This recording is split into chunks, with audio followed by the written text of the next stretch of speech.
number 2 in the country can put a bounce in your step. But this is not the Aggie team of a year ago, but rather a disciplined unit that makes few mistakes. Reveille readies herself for a possible upset, while the Aggies' #1 fan looks on from above. As we go to the New York studios to John, Craig, and Aaron.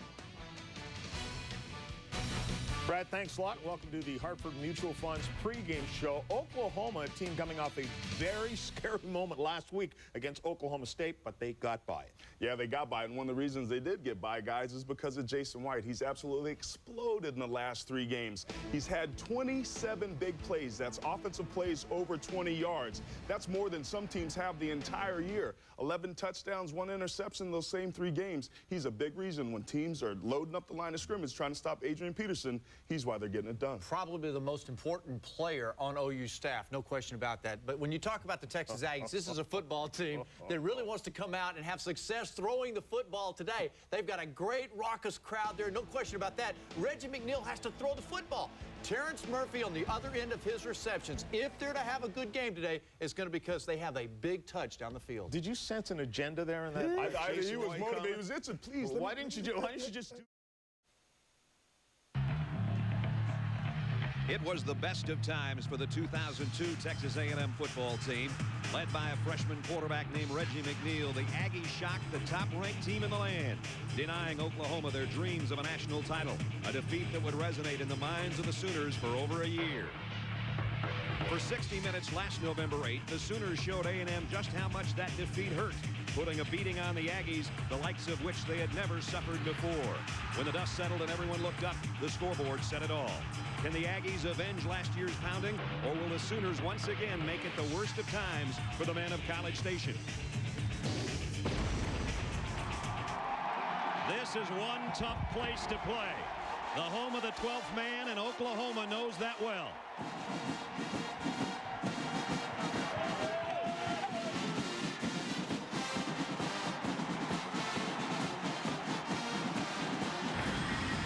To the BCS Spotlight game presented by ADT. It's the number 22 team in the country, the Aggies of Texas A&M, against the undefeated and second-ranked Sooners of Oklahoma here at Kyle Field. In the Big 12 today, it's still a very wide-open race in the Big 12 North as you look at those scores. Kansas State has just scored to take the lead on Missouri. Missouri was leading until just a minute ago. Kansas leading Colorado, Texas Tech by 4 over Baylor, and Iowa State surprising people now with what they've been able to do late in the season. Welcome, everybody. Brad Nessler and Bob Greasy with you here at College Station, where this is the Big 12 South, and a lot of these teams could probably win the Big 12 North. Texas A&M has only lost once. That was in overtime to Baylor a week ago. They've gone back-to-back weeks in overtime, beating Colorado, losing to Baylor. Oklahoma, as the guys in the studio were talking, had their scare maybe last week in the matchup in Stillwater with Oklahoma State. It's getting simplified right now, partner. It's who you beat, when you beat them, and now Oklahoma knows if they're going to have a national championship try, they've got to run the table. Texas A&M, they run the table. They can win the South and be in Kansas City as well. But you and I and Swanee were here 2 years ago. Oklahoma rolled in here #1 in the country, and some kid came off the bench named Reggie McNeil and lit it up. And he's still playing, and he's doing very well. Probably the most dangerous quarterback in the country as far as being a good thrower and a good runner. He leads the Aggies in rushing, and he's very dangerous. Today he'll spread the offense out left to right, spreading the defense and forcing them to cover the receivers and then also cover him running. We talked about how he played as a freshman. Let's talk about a freshman that everybody's talking about right now. We can't do a game without talking about Adrian Peterson. Yeah. He's a 19-year-old kid, a true freshman, who has just lit this offense up. They didn't need anybody. They had 10 guys back from last year, but he comes in. Now he's 3rd in the nation in rushing offense per game, 159 yards. Now you go to the other guy on that offense, a 6th-year senior, 24 years old, as opposed to a 19-year-old running back. Now they try to take away the running game from Oklahoma, and now he goes out, and all he does is throw for 11 touchdowns in the last 3 weeks. So pick your poison. You want it slow on the ground, or do you want it fast through the air? All right, and you got to get some defense on one of those 2 guys and on that whole team. And with more on that, 3rd man on our team, Lynn Swan. Swanee. Thank you very much, Brad and Bob. You've explained the dilemma for the A&M defense extremely well. Which poison do you take? Well, if you ask number 95, Mike Montgomery, for the defensive line of A&M, he doesn't care, because he's going to have to lead that defensive line to stop Adrian Peterson, make sure he can't turn his shoulders forward, get that body running downhill, gang tackle him, then put pressure on Jason White. Whatever you do, defense has to stop the run first. Then they have to go out after Jason White and confuse him to some degree. It's an extraordinary task, an extraordinary challenge, but the Texas A&M defense says they're up to the task, boys. And everybody knows this crowd as good as any in college football, and they were a big part of what happened 2 years ago. It's unseasonably warm. Earlier in the week when we were here, more like mid-60s, but it's closing in on 80 today. Absolutely beautiful day. Bob Stoops hopes it's still a beautiful day for his team when it's all over. In his 6th season, 63-11. But on the other side, Dennis Franchione has done a remarkable job, as he's done in other places in his 2nd season. It always seems like it's a much improved team, and this is a heck of a lot better team than it was a year ago. A&M won the toss and deferred, so Oklahoma will receive the upcoming kick. That's Mark Bradley with Jawan Rankins and Lane Newman to kick. We're underway at Kyle Field. Great kick it is, out of the back of the end zone, and Oklahoma will have to work from its own 20-yard line. That means the guy that Bob talked about will take the field first, the reigning Heisman Trophy winner, Jason White. It seemed like everybody had almost forgotten about him until, as Bob said, they started loading up on number 28, and then number 18 started opening up on people. The only guy that's got a Heisman ballot that's still playing football. 23-3 as a starter, and it's like, you know, I'll do whatever you want me to do, Coach. You need me to throw the ball, I'll throw it. You need me to hand it to AD, I'll hand it to him. The place is already rocking. First down, first play for Oklahoma.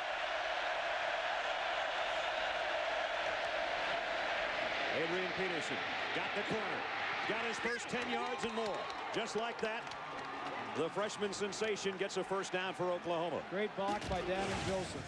The FedEx starting lineups offensively. Here's the big eaters up front. Sims and Bush, Carter, Joseph, and Jamal Brown might be the best right tackle in college football. Peterson behind Ronells. James Moses, the tight end. The wide receiving core is deep and dangerous. Clayton, Jones, Wilson, Peoples, Bradley. Any one of those guys can take it to the house when they get their hands on it. They got 4 of them in there now. They're spreading 2 receivers top and bottom. There you see it from the shotgun. White throws, completes it out near the 40-yard line. It's Bradley, and Bradley spins almost to another first down. He's coming off a sensational game. He's hot. He is hot. 3 touchdowns a week ago. Defensively, here's how it looks for A&M up front. Swanee talked about these guys, including Montgomery, Jolly Bryant, and Jason Jack. The linebackers a lot better than they were a year ago. Foliaki, Warren, and Green there. And in the secondary, and it'll be tested today, Jones, Brown, Appel, and Jonte Buell. We introduced about 13 guys on offense and defense because, you know, when we showed those panels to you, you should have seen the substitutions coming in and off the field. I'm glad we showed them all. Here's Peterson, cuts outside again. And now dances his way for 4, maybe 5. The ball is loose. They're going to say he was down. One official is saying that he was down.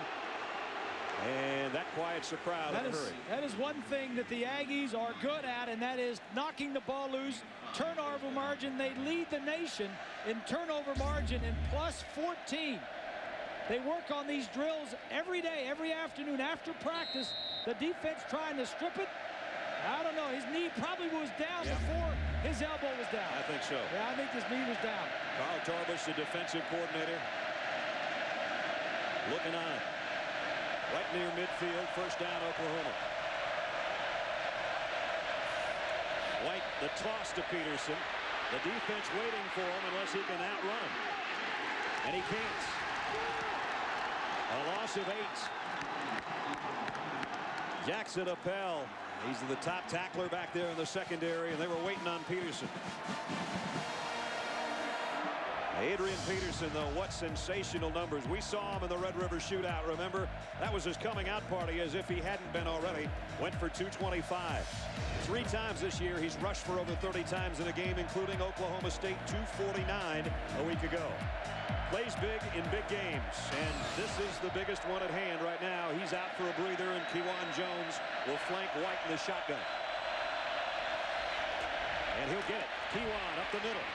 And he gets out to about the 48-yard line. Got about 6 of that 8 that Peterson lost back. And, you know, in talking with some of the coaches this week, Kewan Jones coming in to spell Adrian Peterson, and they said, you know, Kewan Jones could start for just about anybody in the country. And that's for sure. And then, you know, the real question mark that you don't know about true freshmen, Brad, and I know we're 8 games into this, is how is Adrian Peterson going to react when he gets to Kyle Field? Right. In this environment, in this setting, you know, Oklahoma has lost the 5 of the last 6 times they've come to Kyle Field. 3rd down and long. This is a situation they wanted to get Oklahoma into, even though it's a Heisman Trophy winner getting ready to pull the trigger. And he does. Wide side. It's incomplete.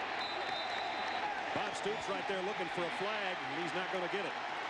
Broderick Newton made the play on Travis Wilson. Nothing like having a head coach that close to the official trying to help him on the call. Yeah, who's around football more? Blake Ferguson will have to punt. 3rd in the Big 12. Eric Mays is the man that's back waiting on it. Don't let the crowd intimidate you. Ferguson's kick, high and deep. Fair catch was late. And a big hit put on, and finally the flags fly in. Will Peoples is the guy that got down there. I will say Eric Mays waited forever before putting up that hand for the fair catch. Here comes Peoples. 29 is Peoples. Yeah, Oh. that looks like a late fair catch signal. I'll tell you one thing. Mays won't wait that long again. That's the kind of to lose your lunch. Catch. Interference. On a kicking team. Number 29. 15-yard penalty. First down. Well, the main purpose of that rule is to protect somebody that's unprotected, whether it's a receiver going over the middle from a free safety hitting him, whether it's a quarterback getting it in the pocket, or somebody catching him and returning a punt. So it's going to be a lot better field position now for Reggie McNeil and the A&M offense. There's Reggie's numbers on the year. Averaging 80 rushing yards and 230 in the air. That's the dual threat that Bob was talking about. So we'll get our first look at him in the shotgun right here from the 24. They empty the backfield.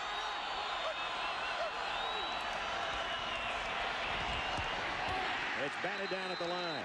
Lance Mitchell, the linebacker, got in there and knocked it away. Our FedEx starting lineups offensively. Here's the big guys up front.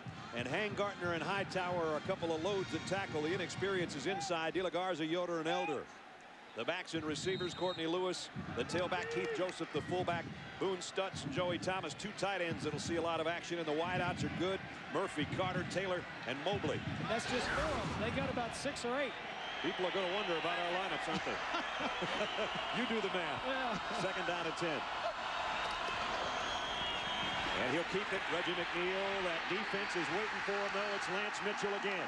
The middle linebacker who's starting to come into his own like he was a couple of seasons ago when he led this team defensively in tackles before his injury. Defensively for Oklahoma up front, Jackson, Pendleton, Magruder, and Dan Cody's one of the best around. The linebackers, you've already heard Mitchell's name called a couple of times. Ingram and Alexander on the flanks.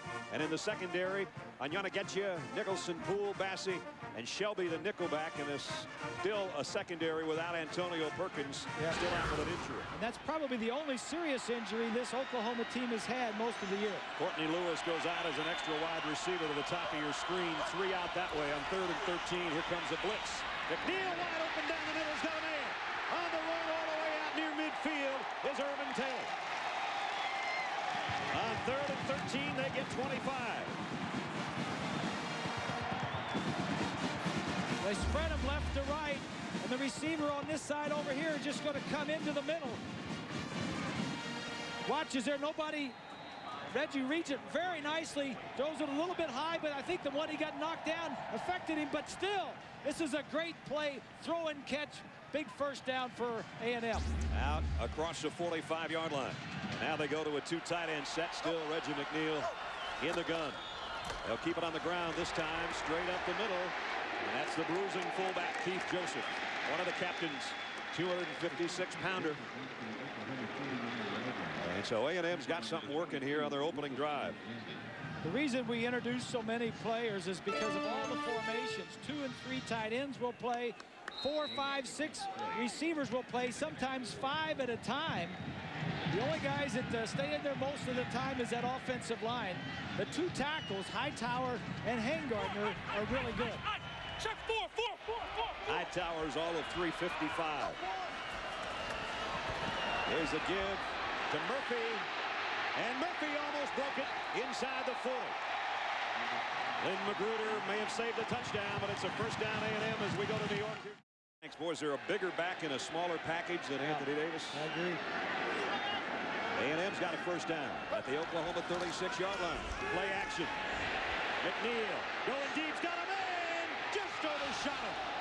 Kerry Franks was there, and he threw it too deep. Oh, boy, in the crowd, everybody just stood up in front of us because you could see it coming. I saw heads and hands and everything else. Top of the screen. Franks is just going to go straight down the field. Now, he threw that ball right about there, and he just threw it a little bit too far. But he's erring on the side of caution. He's moving around. He sees it. He's got to get rid of it.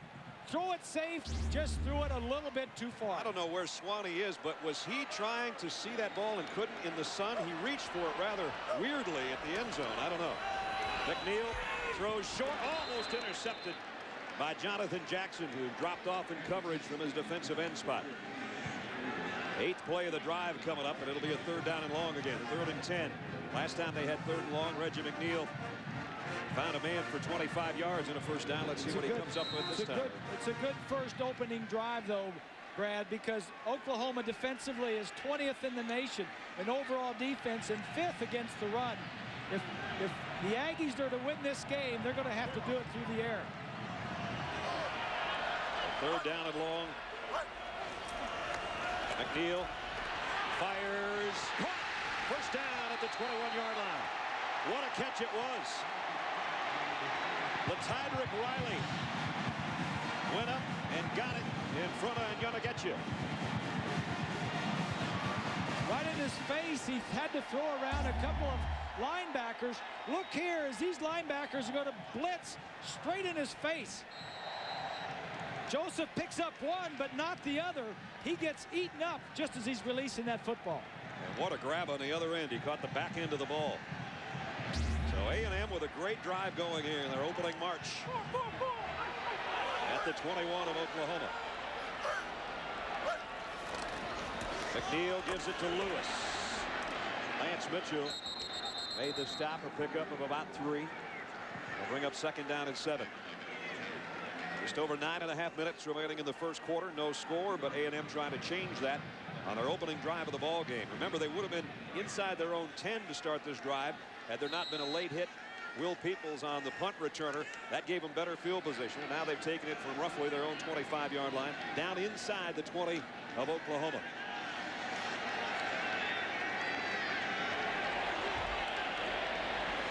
Second down and 7. Again, Reggie McNeil in the gun. Pumps one way, now in trouble. And he throws on the runs. Got a man wide open. Touchdown. Terrence Murphy.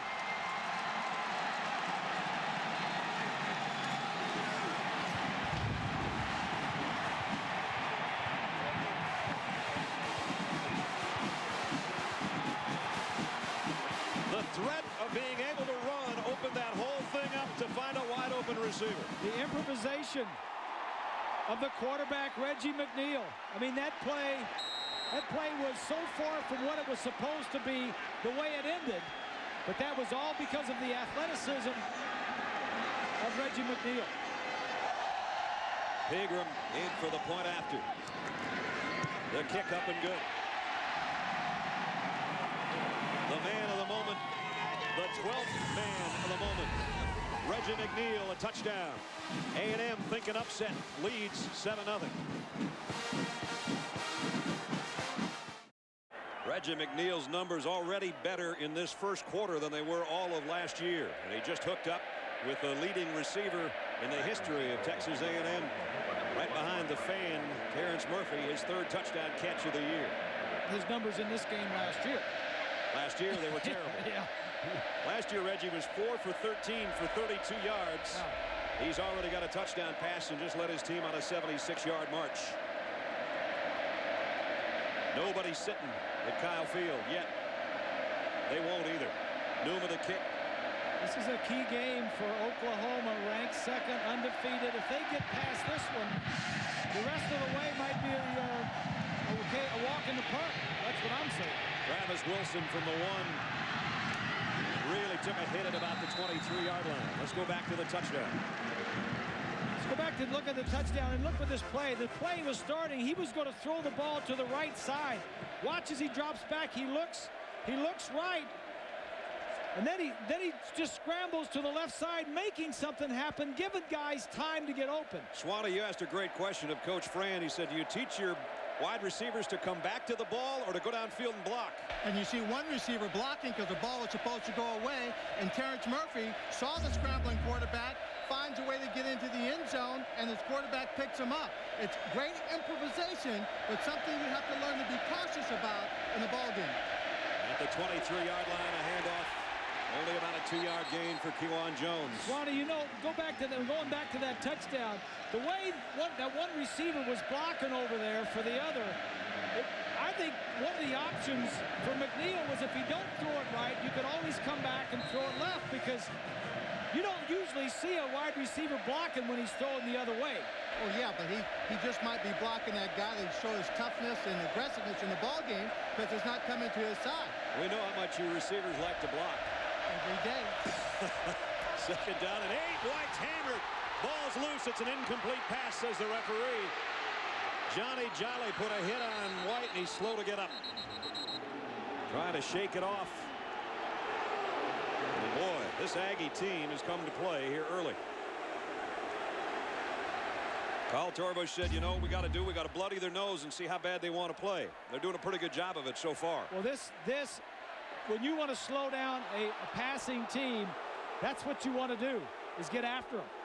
And Bob, on this pass, I can't tell from here, but yes, he was going to throw it, but the way that ball came out, it looked more like a lateral than a forward pass. No, his arm was coming forward.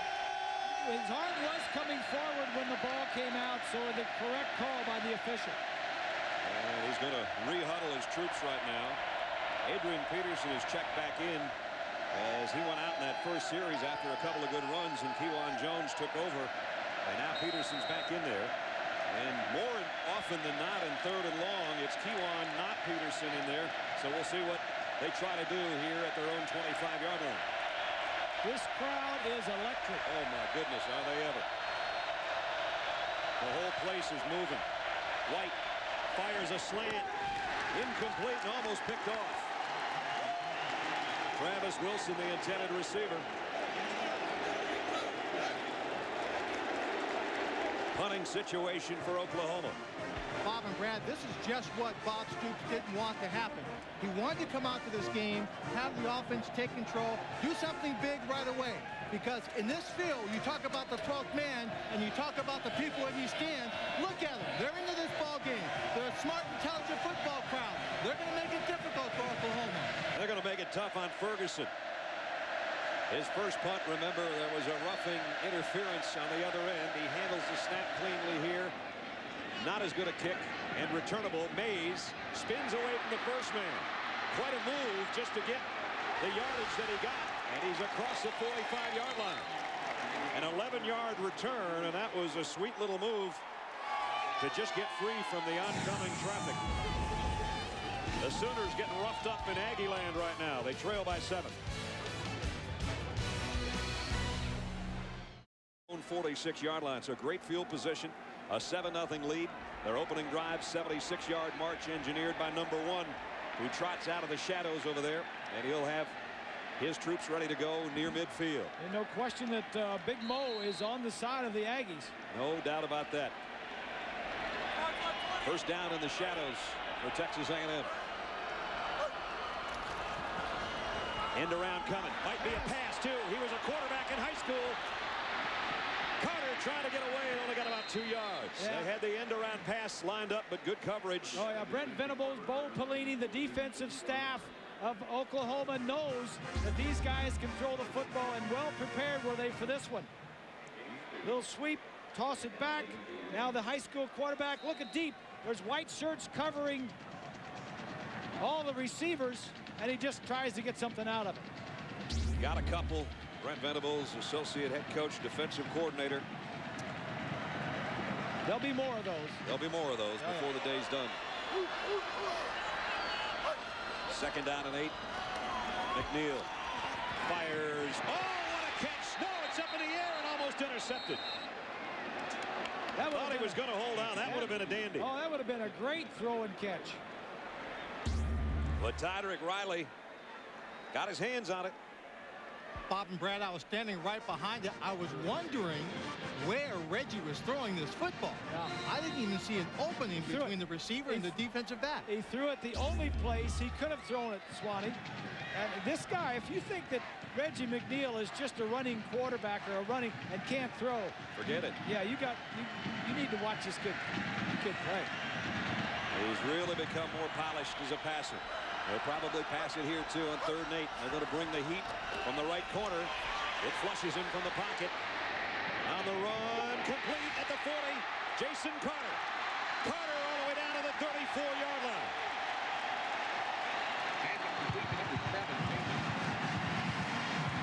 See, that's the thing that we were talking about Reggie McNeil. You can do everything defensively right, and he can make a play, buy some time. Watch the slot receiver, the man right in the middle. Now he's covered. He's covered. Let me go somewhere else. McNeil scrambles, buys time. These defensive backs think they have him covered. They just can't cover him long enough. 3 times on 3rd and long, McNeil's made plays. Twice in the touchdown drive, and now on that 3rd and 8. Now back to the ground is Lewis. Lewis on the run inside the 20. Still on his feet down the sideline.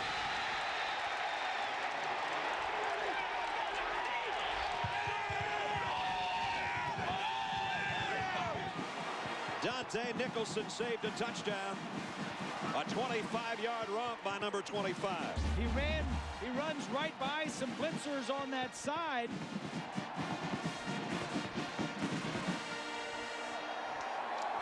Ingram and Alexander, both outside linebackers, just ran right by both of them. 1st and goal, Texas A&M. Aggies back at the Oklahoma 9-yard line, already leading by a touchdown. McNeil inside handoff to Carter. Tries to cut it outside. Lost the ball. Fumble.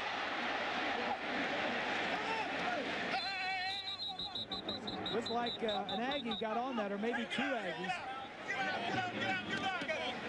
The officials have given us no indication. Now they have. Officials are saying get up, get up. And if nobody's getting up. They're all down there fighting for it. Terrence Murphy comes up with the ball. You saw the 3 Aggies were all around the ball. It's going to bring up a 2nd down and goal. Bob Stoops is hot. You're going to see it come out at the end of the run. Burdine from behind with the strip. And then it's a free-for-all right there at the 5-yard line. The Aggies have only lost 4 giveaways all year long in 8 games. They're the best in the nation, not only in giving it away, but also interceptions. They only have 1 interception. Here's a big full house backfield that'll shift to a T more than likely before the snap. 2nd down and goal. The middleman, Joseph, the fullback. And he's down to about the 1. Ingram, the linebacker, made the stop. It's 3rd and goal. And Joseph is the big back in there. He's the 250-pounder aside the two running backs. Reggie McNeil looks to the sideline on a 3rd down and goal. This might be 2-down territory. You never know, depending on what that man is thinking. When you've got the number 2 team in the country down 7-0, you'd sure like to make it 14. 3rd and goal. Jumping in the neutral zone was Lawrence Dampier, and that's going to move it half the distance to the goal.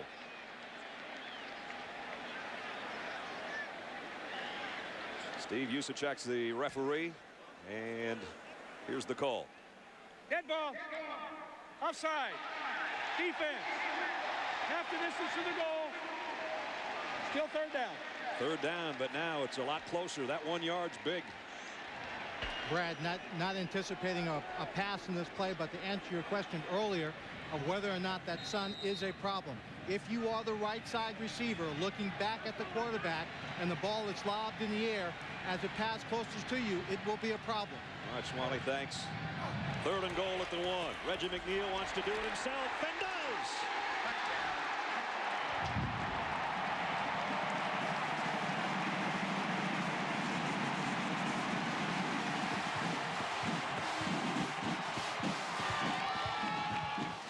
He's done it through the air. Now he's done it with his legs. And the 12th man doing it with their lips. 13-0. I was just enjoying watching all the crowd and the fans and all that other stuff. You better. We can barely see over him up here. That's true. Ingram in for the point after. A 54-yard march in 7 plays. Took only 3 minutes.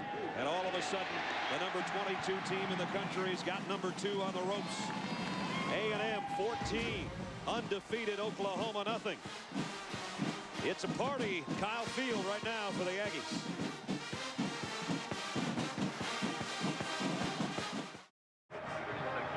Reggie McNeil interacting with his teammates. You can interact on Enhanced TV now at ESPN.com. 4 seems to be the number for Reggie McNeil when he plays Oklahoma. Threw 4 touchdown passes as a freshman. Last year, he was 4 for 13. Right now, he's 4 for 8 for 76 yards and a touchdown. And that was his 8th rushing touchdown of the year.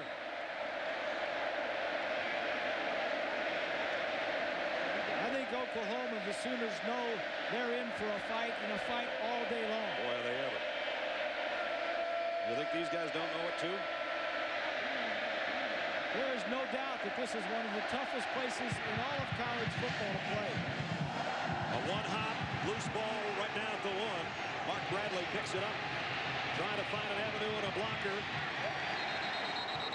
Has to dive forward just to get to the 19-yard line.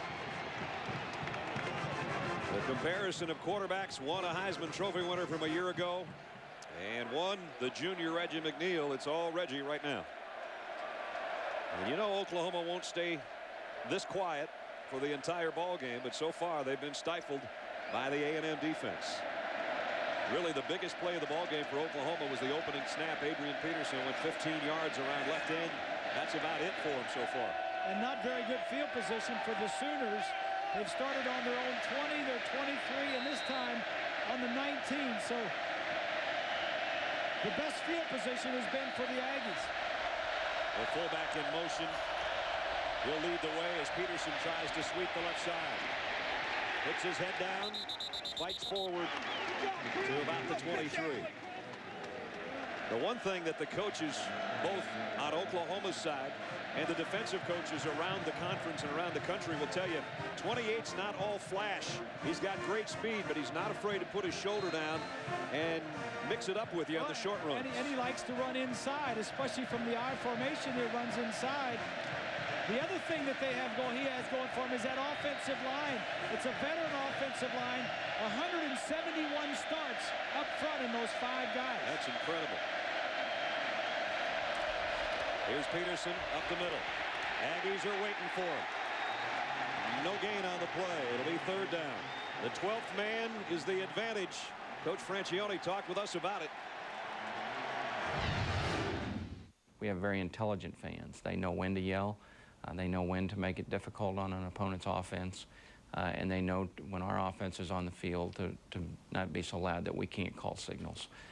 So it's a great stadium. They're certainly worth some points in any game. They may not get it in the end zone, but they may keep that other team from getting it in the end zone. Tell you what, they're yelling right now.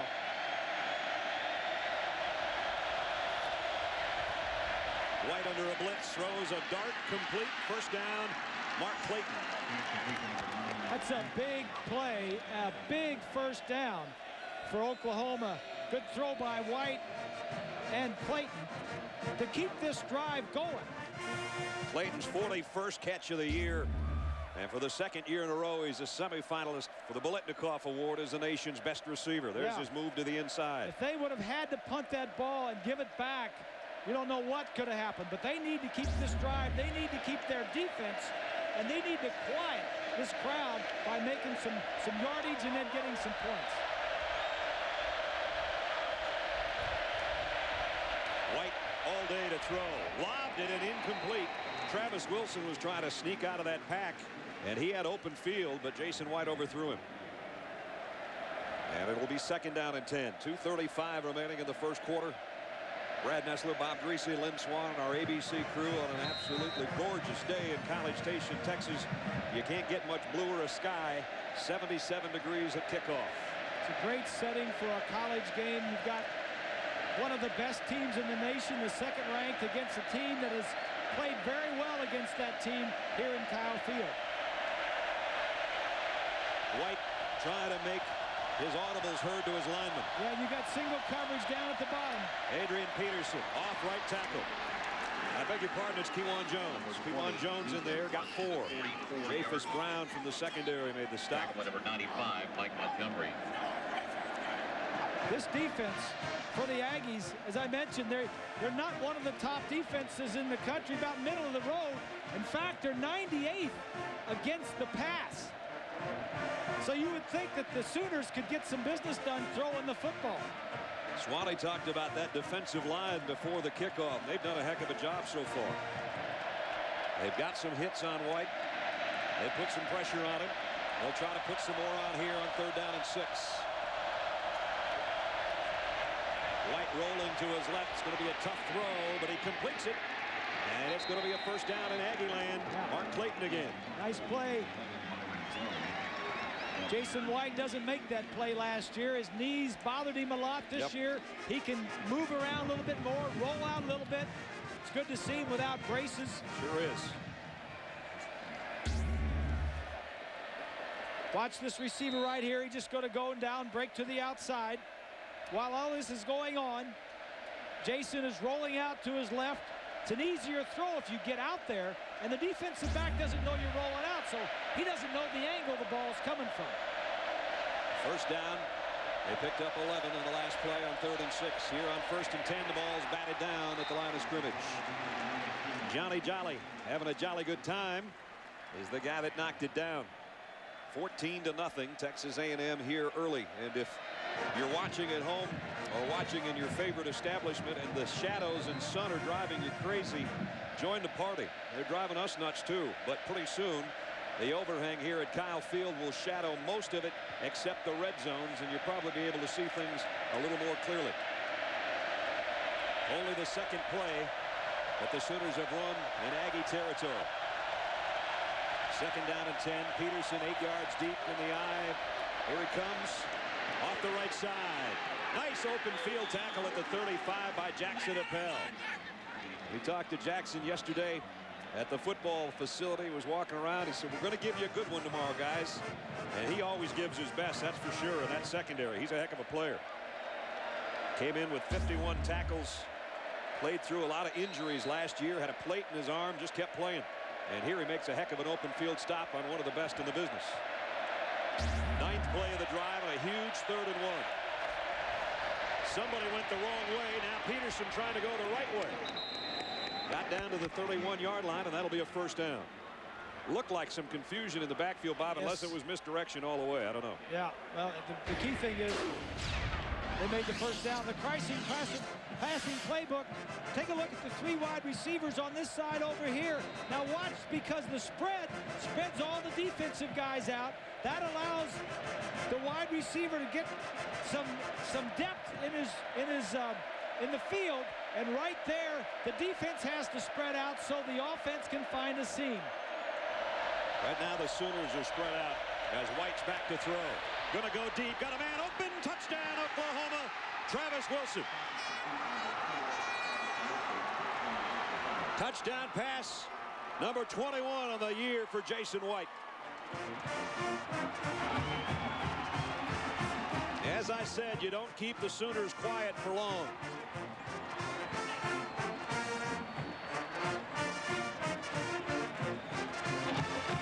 Wilson having a big year for the Sooners. He was one of the guys that Bob Stoops sort of pointed out to us when we talked to him the other day.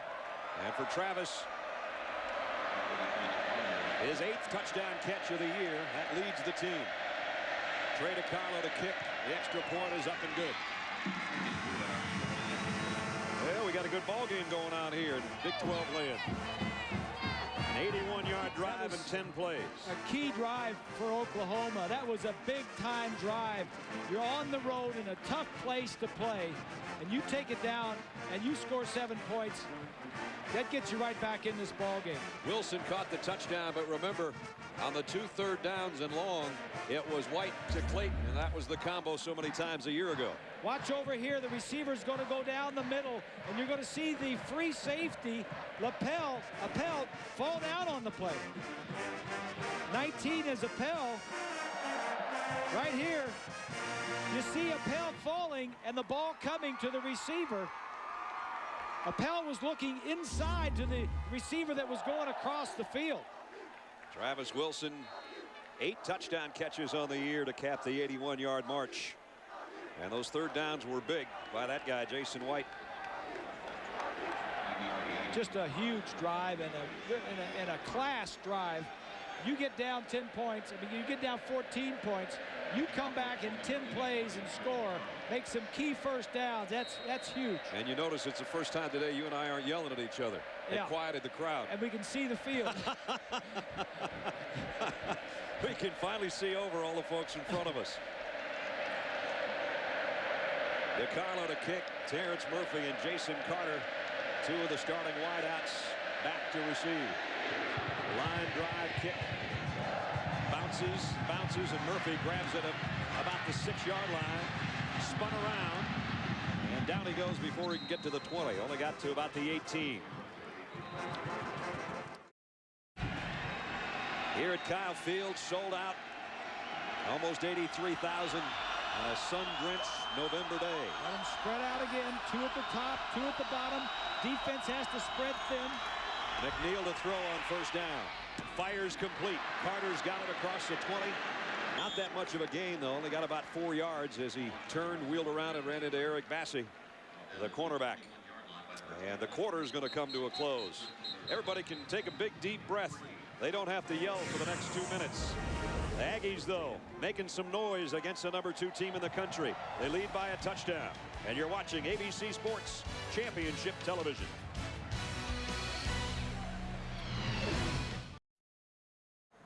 Reggie McNeil right now looking like a young Bob Greasy.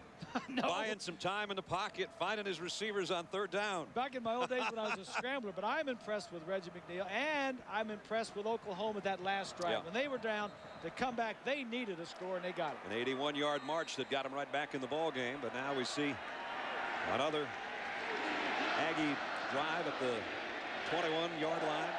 Jason White squinting through the sun. 2nd down and 7. McNeil out of the shotgun. Reggie's going to throw quick, and he completes it to Lewis. He's got a first down the sideline. Looked like there was an Oklahoma defender that could have made a play, but kind of slipped in the middle there, and A&M picks up 13 more yards. It's a nice pitch and catch. Donaldson and Poole, Nicholson and Poole talking to themselves right there, like, you know, who should have had that? Yeah, you know, it's they'll get it straightened out. They're still talking about it. So a first down. A&M at its own 34-yard line. Keith Joseph, the lone setback, the fullback behind McNeil. They fake it to him, and Reggie wants to go deep down the middle. Tipped and incomplete. Nice job defensively by Clint Ingram. Yeah. The linebacker got a hand on it. That might have been a big gainer. They had exactly what they wanted, and that is a linebacker covering 30 yards downfield. Fake it to hold the linebacker. 44 right there is Ingram. That's who they're trying to beat. He does a nice job. That ball was well thrown. Just didn't get it out far enough. That tells you something about the speed of Oklahoma, too, when you're talking about a linebacker getting that deep a drop. Yeah, he's 6'2" and 240. He was about 35 yards downfield. Nice defensive play by the Sooners. Now it's 2nd and 10. Handoff inside. That one's going nowhere. Lewis dropped in his tracks. Dan Cody led the way from his defensive end spot. That's going to bring up a third down, and Reggie's thinking, I got him right where I want him. Third down and long. That's been perfect for him so far. That was on 3rd and 13, a 25-yard gainer. This one's on 3rd and 10 for 15 more. And then on 3rd and 8, he found Carter across the middle. So that's been his down and long distance today. Let's see if he can dial another one up. 3rd down and 11. And these aren't easy. 3rd and 10, 3rd and 11. These aren't easy. 5 receivers out there in an empty backfield except Reggie. Blitz coming from the corner. Look how they got the defense spread out. He runs around the blitz and throws complete to the 46-yard line. This guy will drive you nuts. So on 3rd and 11, he gets 21 more. Or if he's on your side, he's a dream. Yes, he is. I mean, they had pressure. Nobody had blocked. Somebody, a blitzer from the outside, and he just escapes, runs around, allows his guys to get open, and delivers the ball. Ran outside that blitz and then threw a shot right there that Carter could handle before going out of bounds. This whole offense is wrapped up and wrapped around and goes how Reggie McNeil goes. Here he goes again. He wants it all. Going deep. He's got a man out there. Touchdown! Touchdown, Texas A&M.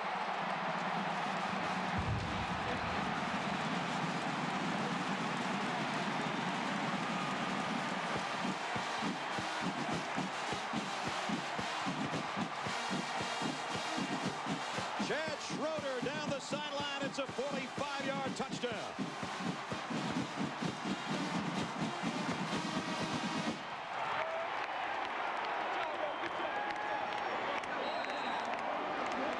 Couldn't have been thrown any better. Les Kenning, the offensive coordinator, throwing the ball straight down the field. And the guy that caught the touchdown will hold for the extra point. Pegram to try to make it 21-7 does. Wow. What a show Reggie McNeil is putting on, much like he did 2 years ago. Only now he's the wily veteran. He knows what he's doing, and he is getting it done so far today.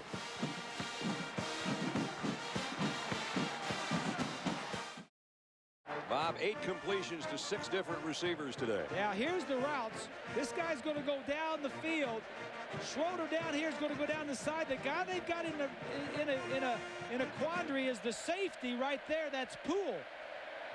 No jam on any receiver. The receiver's running free. Now he throws to the deep guy wide open. This is a great throw and a great catch. Schroeder has 2 catches on the season, both for touchdowns. That's a nice average to have. Yeah.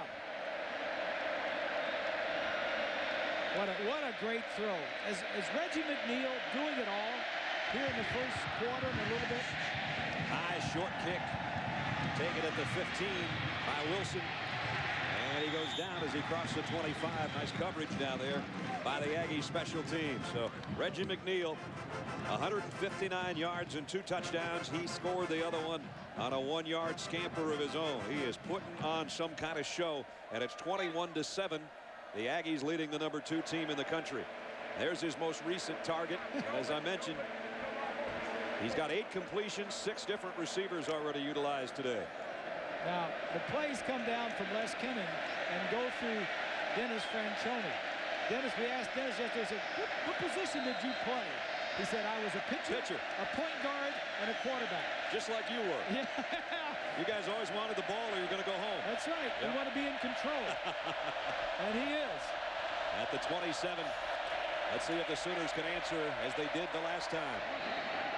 Just overshot Will Peoples. He was open. And Jason White a little bit off. Byron Jones was over there covering. That's right. He was open. It hadn't been a good throw. But the coverage for the Aggies is a little bit better than it is defensively for the Sooners. I would doubt, thinking back, that Oklahoma has ever trailed by 2 touchdowns this year. Yeah, and the thing that does when you're behind is it takes a little bit away from that running game. Yep. You're not as easy to call that running play to Peterson. Let's see if they run it here on 2nd and 10. They will. Peterson, they got a hand on him and they dropped him. It's Appel. Second time in the open field. He stopped number 28. Carl Tolborst, the defensive coordinator yesterday, told us, we told our guys we don't want to tackle him high. He's too big. Let's hit him low. Go for him low, get down from him. And that's exactly what Appel does. Now, sometimes that'll get you in trouble, but so far, they're making the plays. And Bob, what was great, the defensive line didn't give him an angle where he could turn upfield and get those shoulders squared off to the line of scrimmage, which takes away a lot of his power. Third down and 16.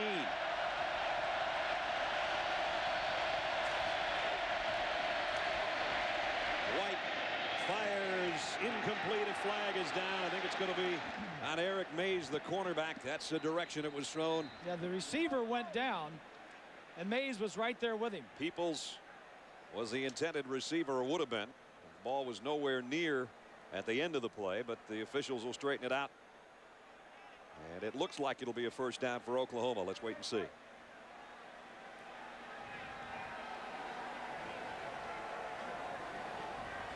Holding on a defense. 10-yard penalty.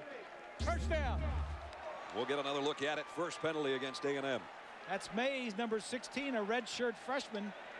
Yeah, you can't do that. Yeah, you can't do that. And he should realize there is a side judge right up on the outside looking right at you. He's a wrestling fan. He was just going for a takedown. Yeah, he got it. We'll let Jim Ross call a couple plays. He got 2 points for that one. First down. So an automatic first down on a 3rd and 16. Peterson end around coming to Bradley. Bradley got a block. Looking for the corner. Gets it outside the 40. And out to about the 43. It'll be a first down run to pick up a 13.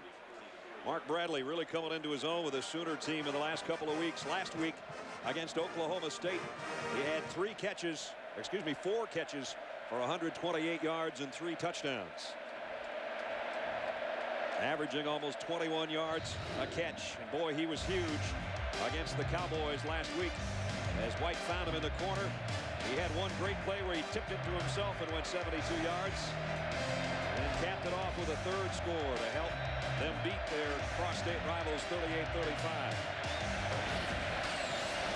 Jason White, play action, wants it all. Going deep, got a man out there. Clayton made the catch. What an adjustment by Mark Clayton. Yeah, he adjusted twice.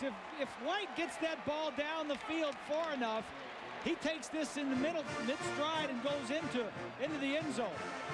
He had to wait for the ball. Take a look.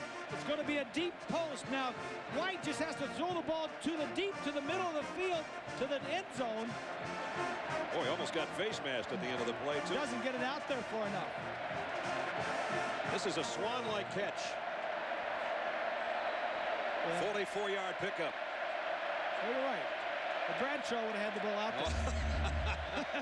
At the 13, first down. Toss sweep. Adrian Peterson puts his head down, gets some tough yardage. Appel again in on the stop. Those two are getting pretty well acquainted in this ball game. 21-7 A&M. Trying to pull an upset for the second time in 3 years. I should say 2 years, really.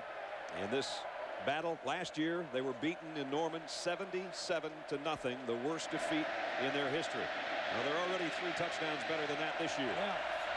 I like what Franchione said about that. Peterson goes into the pile of maroon, flag down as he got to the 5, maybe the 4. Dennis Franchione, when we asked him about the 77-0 last year, he says that wasn't Oklahoma's fault. He says that was our fault. And it was 77-0 with going into the 4th quarter, right. And Bob Stoops just called off the troops. There was no hard feelings about that game whatsoever. Only probably in the fans' mind. That's and maybe true. The media's. Yeah. 3rd down in the yard. Biggest play of the game for both teams right here. Peterson in the eye. Will get the toss on 3rd and 1. Peterson, touchdown.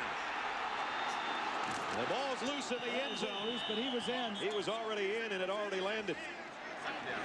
Adrian Peterson, his 9th touchdown on the ground this year. 21-13. That's just, this is some heavy hitters offensively. Reggie McNeil and the Aggies just going down. They've had the ball 3 times, have scored 3 times, and now Oklahoma and Bob Stoops, the character of this team, the leadership. Offensively, they've got 10 starters back from a team last year.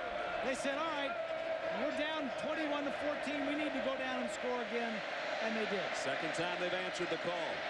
Now DiCarlo will try to make it a 7-point ball game. And he does. Extra point is good.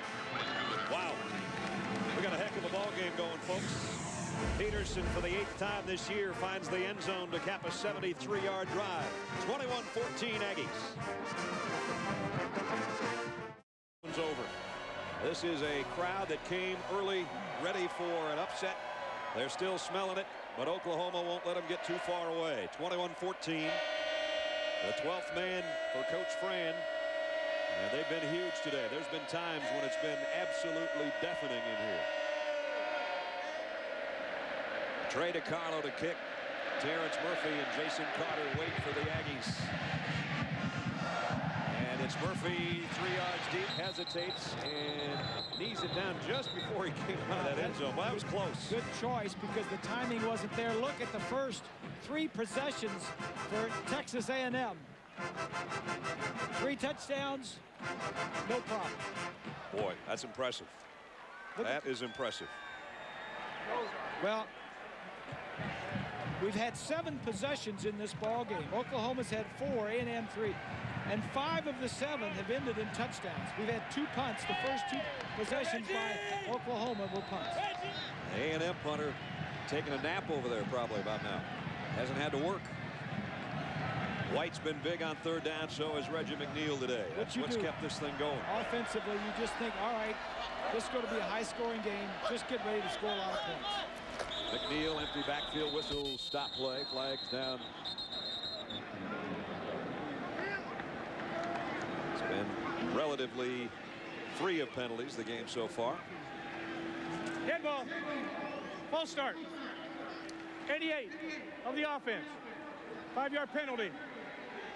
Still first down. Each team has been penalized twice. A reminder, at the conclusion of today's game, we'll select a Chevrolet player of the game. Chevrolet will make a $1,000 contribution to each university's general scholarship fund. I know one guy that's a serious candidate right now, and it's only the 2nd quarter. There he is. 1st and 15 from the 15. Reggie waits, fires down the middle, incomplete, broken up by Poole, intended for Terrence Thomas. So Rodney Poole, who appeared to be the guy that got a little confused on that long touchdown pass, comes up with a nice defensive play there. Got to give a little shout out to that offensive line for the Aggies, doing a nice job of blocking Cody and Pendleton and Jackson and Magruder. The offensive line up there, Hightower, Elder, Yoder, De La Garza, and Hangardner. Those front 5, the 3 inside guys are young and new, and that's where the problems have been, if there is a problem, for the Aggies.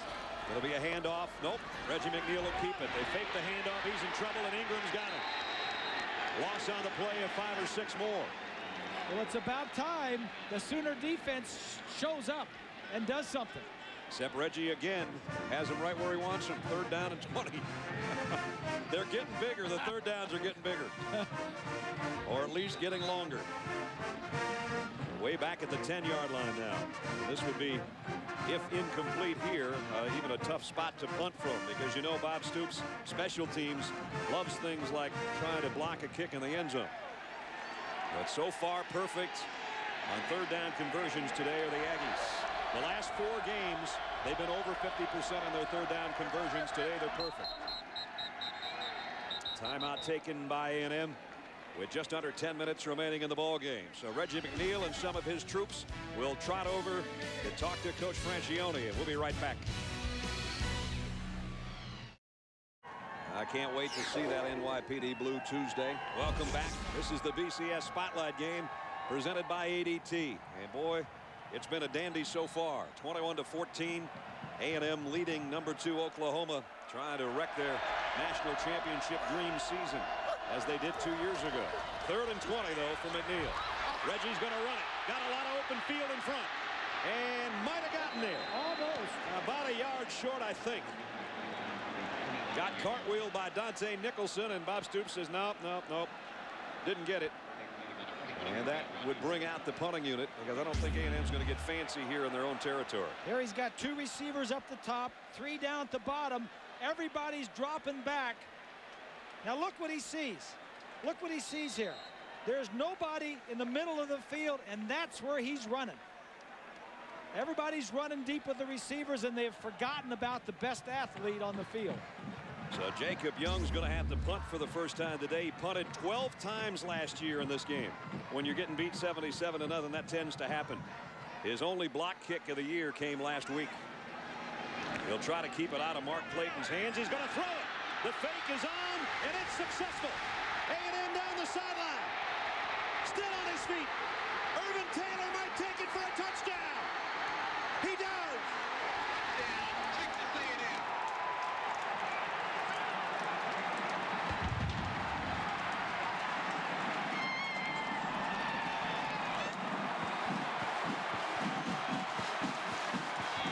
I said I didn't think they'd get fancy in their own territory. I was wrong.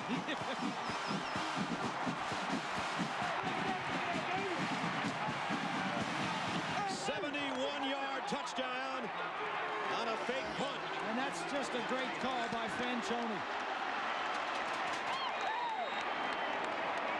You would expect that if you're across the 50 perhaps.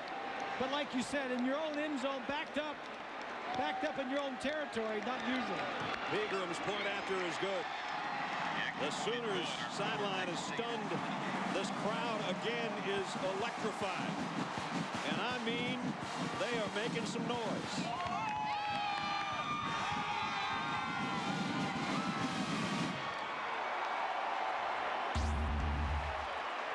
Here's Taylor, the guy on the end of the line. When the punter gets the ball, he's going to fake the punt.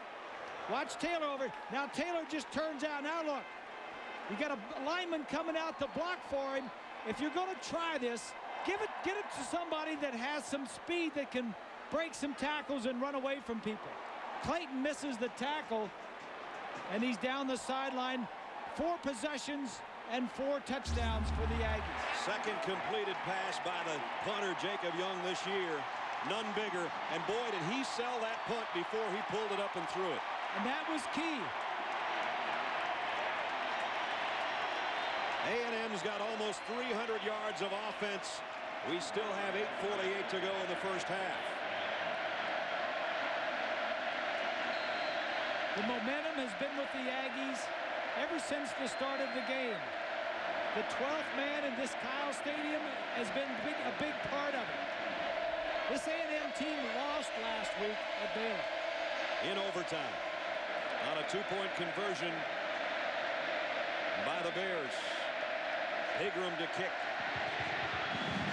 Newman rather to kick. Taken by Travis Wilson at about the 1. And dropped before he ever got to the 20. Ronald Jones on the special teams makes the hit. Watch the punter for Texas A&M on this fake punt. It's as good a sell job as you're ever going to see. He almost dropped it down to his foot before he pulled it up. It wasn't a long throw, but the acting job was necessary so that the Oklahoma players would check, see that he's going to punt it, and then turn their backs and start to run away. There's a happy kicker. He took acting classes. And now Oklahoma works from its own 18-yard line, again down 2 touchdowns.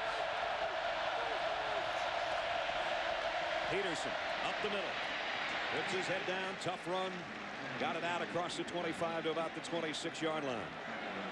Time now for this week's Aflac trivia question. Oklahoma had 2 players selected #1 in the NFL draft. Which one did not win the Heisman Trophy? All right, we'll give you the answer a little bit later.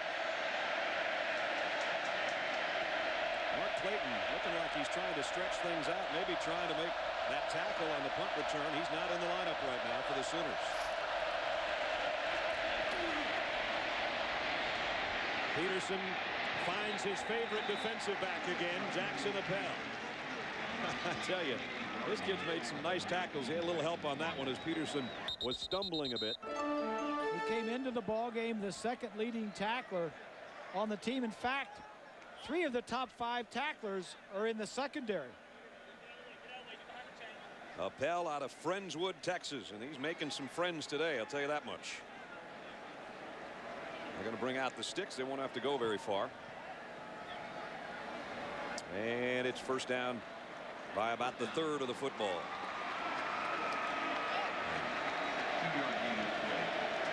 Jackson Appel's been all over the field. There's been a physical presence out there today. Talk with us about that. The more physical you are, the more difficult it is for the opponent to get into the rhythm and get running. I don't know about their receivers, but you know, the majority of the receivers that we've played don't like to get hit very much, and when you disrupt their route, it disrupts the timing and it throws everything off. So I think that's a big point of emphasis this week for us. Echoing what his defensive coordinator said, we got to bloody their noses and see how they like it. Here's the throw, out complete.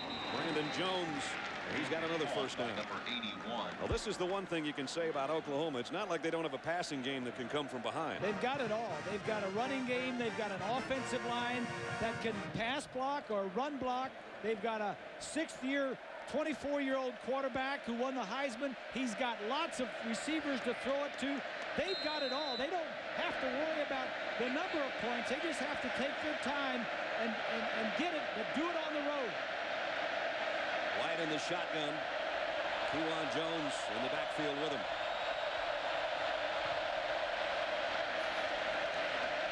Jason set the throw again. Does, completes it again. Clayton, nice move across midfield. And down to the 46, so I guess he answered my question whether or not he was dinged up. He looked pretty good on that one, 15 yards. He still gets up limping, though. Maybe he is having a little bit of trouble. That'd be a loss for him. Go ahead, Swanee. Yeah, it was earlier in the ball game when he made that big catch in the middle of the field that he first came off the field. Now, they won't give us injury reports on the sideline, but the first time he came off, he stood there in the crowd. Then he was instantly back on the field.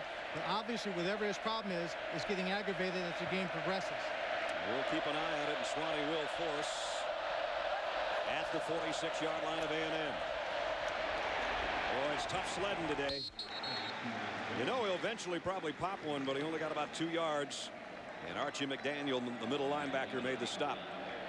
And the first thing that A&M wants to do is stop the run.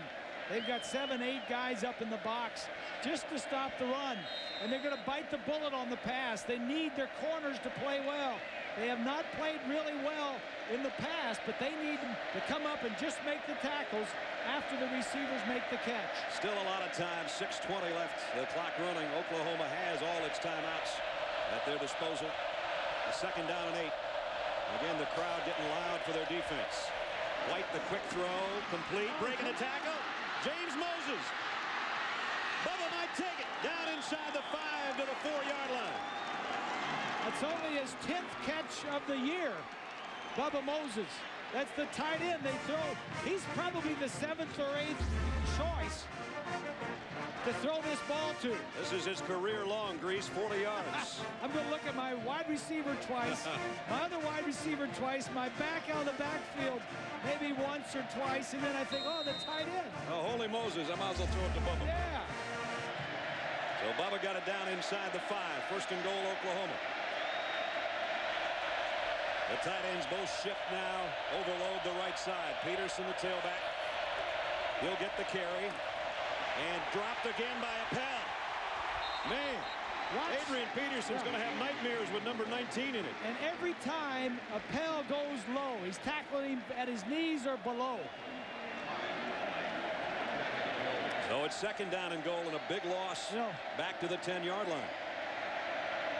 Adrian Peterson has struggled today. They had been looking for him, spying him, dropping him in the open field.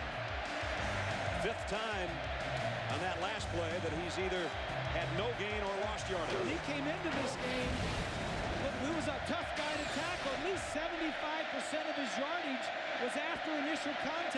Second and goal. Jason White to the end zone. Just overshot. Overshot rather badly, I should say. Bradley in the end zone. That one was high.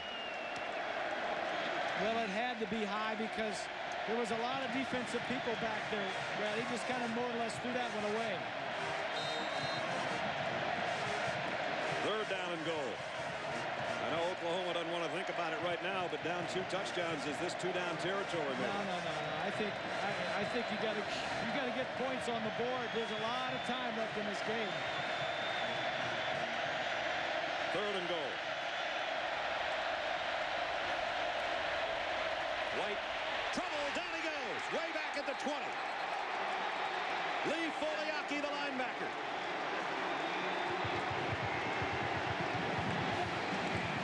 One of the positions they struggled with last year, their linebackers, and they're a lot better, and this kid's one of them.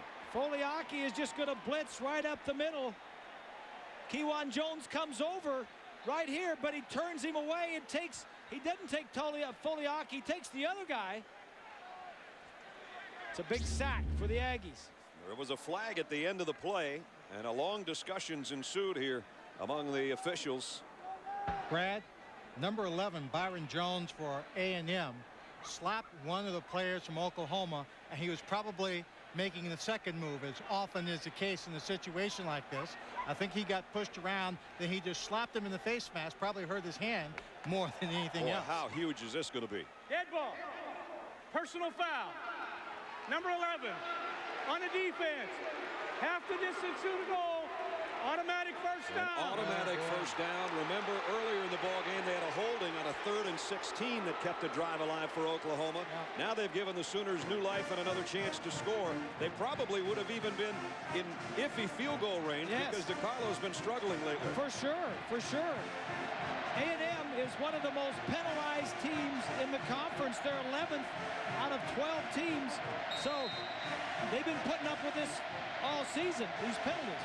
So a fresh chance for the number 2 team in the country at the A&M 10-yard line. Peterson, tailback in the eye, first and goal at the 10. Peterson gets the call. Oh, man. Nasty looking tackle. I don't even think he got a yard, and he got his neck snapped back from behind.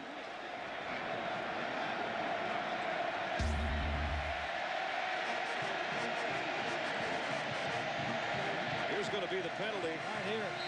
Swanee said. Yeah, little pushing and shoving. And it looked like the retaliation got called. So second down and goal at the 9 now. Carl Torbush told us yesterday if Oklahoma is in I formation and the tight end is in the ball game, Peterson's going to run the football. And he did, just that last play. Now they're in the shotgun. Kewan Jones in there. Jason White throws, tips, incomplete. Somebody on the front line got a hand on it. Might have been Mike Montgomery, the defensive end and captain, senior out of Center, Texas. So now it's third down and goal. Chuck Long, the offensive coordinator, they're going to take a timeout and talk about it, which I think is an excellent call. I do too. They take their first timeout, but it's in a good time for them. Desperately needing another touchdown to close the gap that is 14 points in A&M's favor. The 12th man and woman are up. Third down and goal, Oklahoma. The 12th play of their drive, helped by a penalty to get another chance to score. But will they take advantage of it? Clayton is not in there. At the 9-yard line. White going to lob it to the corner to Wilson. Got it. Touchdown. Now will it be offensive pass interference, though? I thought maybe Travis pushed off a little bit. We'll wait and see. There was a flag at the end of the play. Yeah, all the body language thinks that it's against Oklahoma. Wilson, who has a touchdown catch today, I think is going to get one taken away here. He will. Watch right at the end of the play at the goal line. Boys, I am surprised with that kind of contact in that close, just looking to make a play for the ball, especially the angle for the official to look at that. I'm surprised they would make that call. Pass interference. on the offense. Number 4, 15-yard penalty from the previous spot. Still third down. You saw Broderick Newton, number 20, pushing his arms in the air as he was landing, as if to say, he's pushing, he's pushing. And that's what the official said, too. Yeah, he can't really see it clearly, but it does look like Wilson has his arms out. Bob and Brett, I will tell you, as a receiver, very often you're just in that position. Your hands are up. You're just trying to get ready to make the catch, not necessarily pushing off on the guy. And I'm standing right in that corner. I could have never made that call. Now it's third down again. Way out at the 24, and Jason White will take another timeout. Boy, Oklahoma is struggling. They're going the wrong way, trying to get in the end zone. So they're down to 1 timeout. We're down to 3:39 remaining in the ball game. Right now it would be what, a 46-yard field goal. Let's see, 24-41. So that's pretty good territory for Trey DiCarlo. As we take a look at our Pacific Life game summary.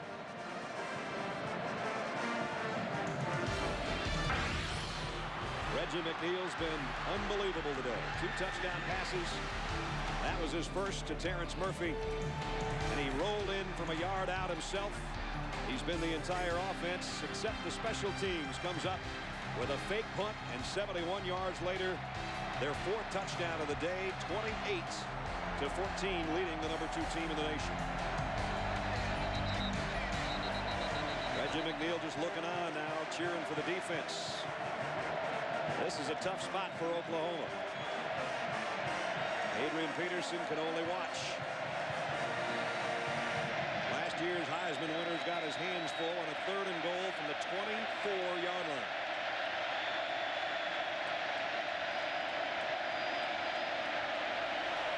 White goes deep to the end zone.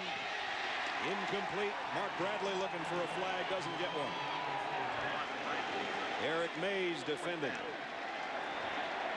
And now the field goal unit will trot out.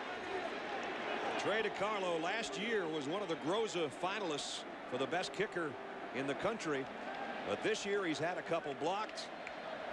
He's only 7 of 12, and he's missed 3 of his last 4. And that is not good. No. He's kicked 42 field goals in a career that's really been outstanding at Oklahoma. A 42-yard field goal attempt.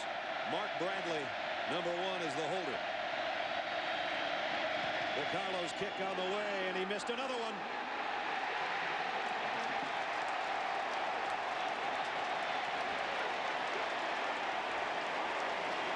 Still 28-14.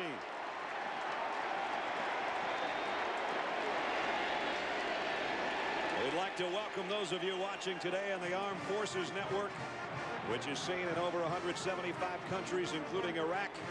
And we at ABC Sports want to thank all of our men and women serving overseas. As a matter of fact, Brad, when I was traveling here, I was in the Dallas airport, and I ran to 4 or 5 guys from the Army coming back on a 15-day leave from Iraq. And I was talking and said, do you have any guys back in Baghdad you want to give a shout out to? And they said, yeah, we got a couple of guys. We're going to show that to you in just a second. All right. There's the 2 that they're going to say hello to after our play. And a penalty marker on the play.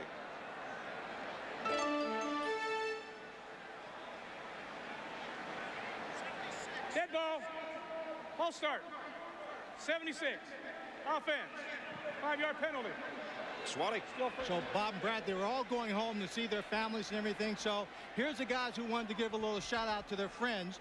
First, a hello to Staff Sergeant Lariva from Staff Sergeant Marquez, who was there. And then there was Staff Sergeant Karch, who wanted to say hello to his Staff Sergeant Aguirre. And Specialist Watson gets a big shout out from Adam Bills. And of course, there was Roger Cody. He couldn't pick out one, so he picked out the entire Alpha Company 15th Cavalry. So boys, good luck. You guys take care over there. And since we're in Aggie land, for all you A&M guys who are out there, gig 'em. Gig 'em. Good job, Swanee. Swanee makes friends in all places. He does. He does. He smiles. Airports. He's a charmer.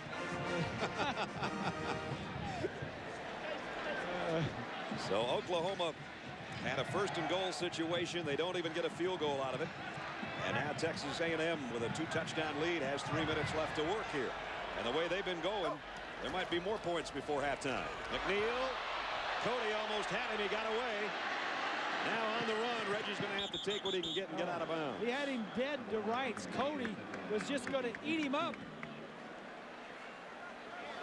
That's what makes Reggie so dangerous. You know what he reminds me of? And this is a pretty high compliment. Here's Cody right here. Just going to blitz right inside. Now watch, he's going to have him dead to rights. Watch this right there. Whoop, whoop, whoop. He reminds me of Michael Vick. Oh, boy. I thought that was coming. Where he can get away. I mean, it looks like he's got no shot, and he gets away. Escapability. He's got it. There's his numbers on the day so far. Pretty impressive performance. 3rd down and 12, though. Oklahoma trying to get the football back. They're going to blitz one up the middle. Reggie throws, tipped, almost intercepted. The intended Jason Carter had a hand on it, and it's 4th down. You can't keep making those. That was the 5th, 3rd, and 10 or longer for A&M. You just can't keep making those. So they still haven't punted, but I'm pretty sure they're going to punt here. I was real sure last time. I don't think Jacob's going to throw another one from his own 20-yard line. We'll see. Well, that's Mark Clayton, and he can take it the other way in a hurry. That's one of the things that Oklahoma is missing is Antonio Perkins, the great punt returner. And a great cornerback. But Clayton, if you got to fill in with somebody else, Mark says, well, you know, a couple years ago we were battling for that punt return job, and Anthony won it, but now it's mine, and I got to do what I can do. Let's see what he can do here if he gets his hands on it. He will from the 32 and down in his tracks. Byron Jones, one of the defensive captains, with a big play. Making up for that penalty, Byron Jones gets down and makes a play. If he doesn't tackle him, he's going to make 5, 10, 15 yards at least. I like it. Yes, sir. At the 31. Peterson gets outside. Hurdles Appel.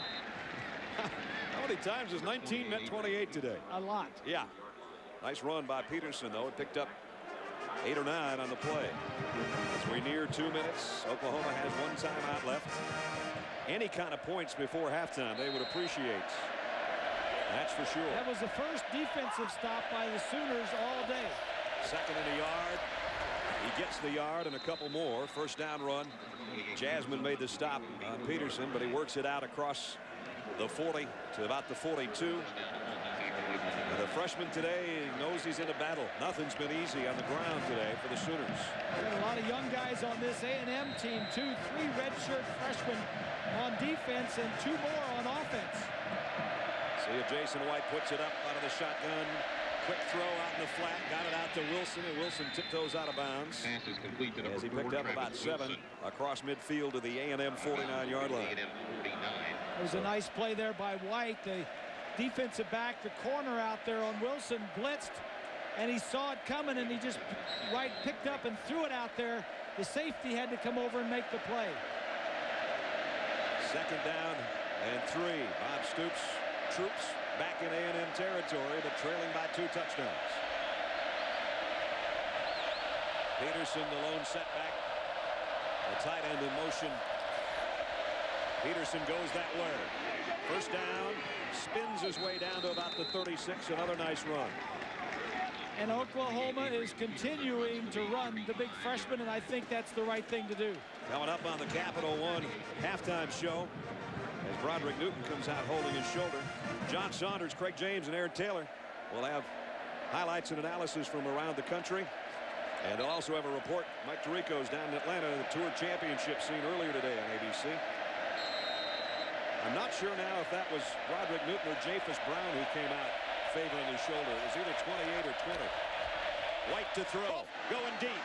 Bradley's out there. Incomplete. Nice coverage by Jonte Buell, the cornerback. He was with him stride for stride. White put that in the only spot he could, and Bradley tried to one-hand it. Take a look at the end of the play. This was a good throw. Close. Good coverage. Very good. Good coverage. Good throw, good coverage. Bradley comes out. Rankins goes in for him. White again in the gun. second down and 10 Oklahoma. A minute and a half to go, second quarter. At the A&M 35. The quick toss out to Clayton. He's got blockers in front of him. And still on his feet. I don't think he touched down. At least he didn't feel he did. And he's inside the 25 to a first down. 11-yard pickup on the play as Clayton, a lot of guys just kind of slowed down as if his knee had touched. He put his hand down, kept his balance, and kept on trucking. Just like a wide sweep to the... No, he's not down. He's not down. He kept himself alive. Here they are back at the 24-yard line. White down the middle's got his man. Touchdown. Great job by Jason White. Joe John Finley, the tight end. They don't use the tight end often, but they found him wide open right there. He looks to his left and hits the tight end down the middle. That's a big drive, another big drive. Here you go here. Here's Finley. He's going to go straight down the middle, but watch. He's going to look this way to draw everybody's attention. He looks that way. Wide open. DiCarlo in now for the point after. Up and good. It's a one-touchdown game again. I tell you. Boy, this is fun. I tell you what. This is a tough situation for Oklahoma to be in. The Sooners on the road, down in a crowd as loud as this. But they've got the character, they've got the leaders, they've got the seniors to come back and do this. A&M, on the other hand, has to keep it going. Yep. And can Reggie McNeil continue to play as well as he's played in the first half? Those are the two burning questions that we're going to answer in the next minute and 9 seconds of this quarter, and then in the second half. Speaking of questions, we asked you earlier, Oklahoma's had 2 players selected #1 overall in the NFL draft. Which one didn't win the Heisman Trophy? I got a feeling I know. How about if I get to go first once? I'd say Leroy Selman. What would you say? I'd say barbecue. I'd say I like barbecue. I'd say Selman, and hedge my bet. There was more than one. No. Well, Billy Sims won the Heisman. He does barbecue, doesn't he? I don't know if he does barbecue. Sure he does. Leroy, the only Tampa Bay Buccaneer in the NFL Hall of Fame, and selected in '76 by the Bucs, and just retired from his athletic directing job. Yes. What a class guy.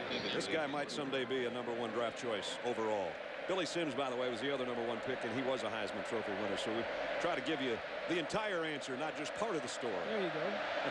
Kind of like Paul Harvey. We'll give you the rest of the story. Kick is 5 yards deep, and Carter will kneel. I guess you guys both agreed with me then on that pick, didn't you? I did. I thought you did. So the scoreboard still reflecting a 1-game difference along the board. I don't know. It's going to be tough down the stretch. These questions wear me out, though. You know? It's a lot of work. Especially in a tight game. Now, if we had a blowout, you had a lot of time to think. Or like Swanee, if he had a lot of time to run and look through the media guy. Right, But we don't have that luxury up here. We got a lot of things going on. We can barely see the field over the folks in front of us. You have people handing you information. Oh, yeah, right. Swanee. Here's Reggie McNeil on a quarterback draw. And Reggie takes a pretty good pop as he crosses the 25 to the 27 by Jonathan Jackson, the defensive end. As good as Reggie has been today, and as good as he's been all year long, he came into the game, he had thrown 218 passes, and he had only had 1 interception. And that was last week. First 7 games, he didn't have an interception.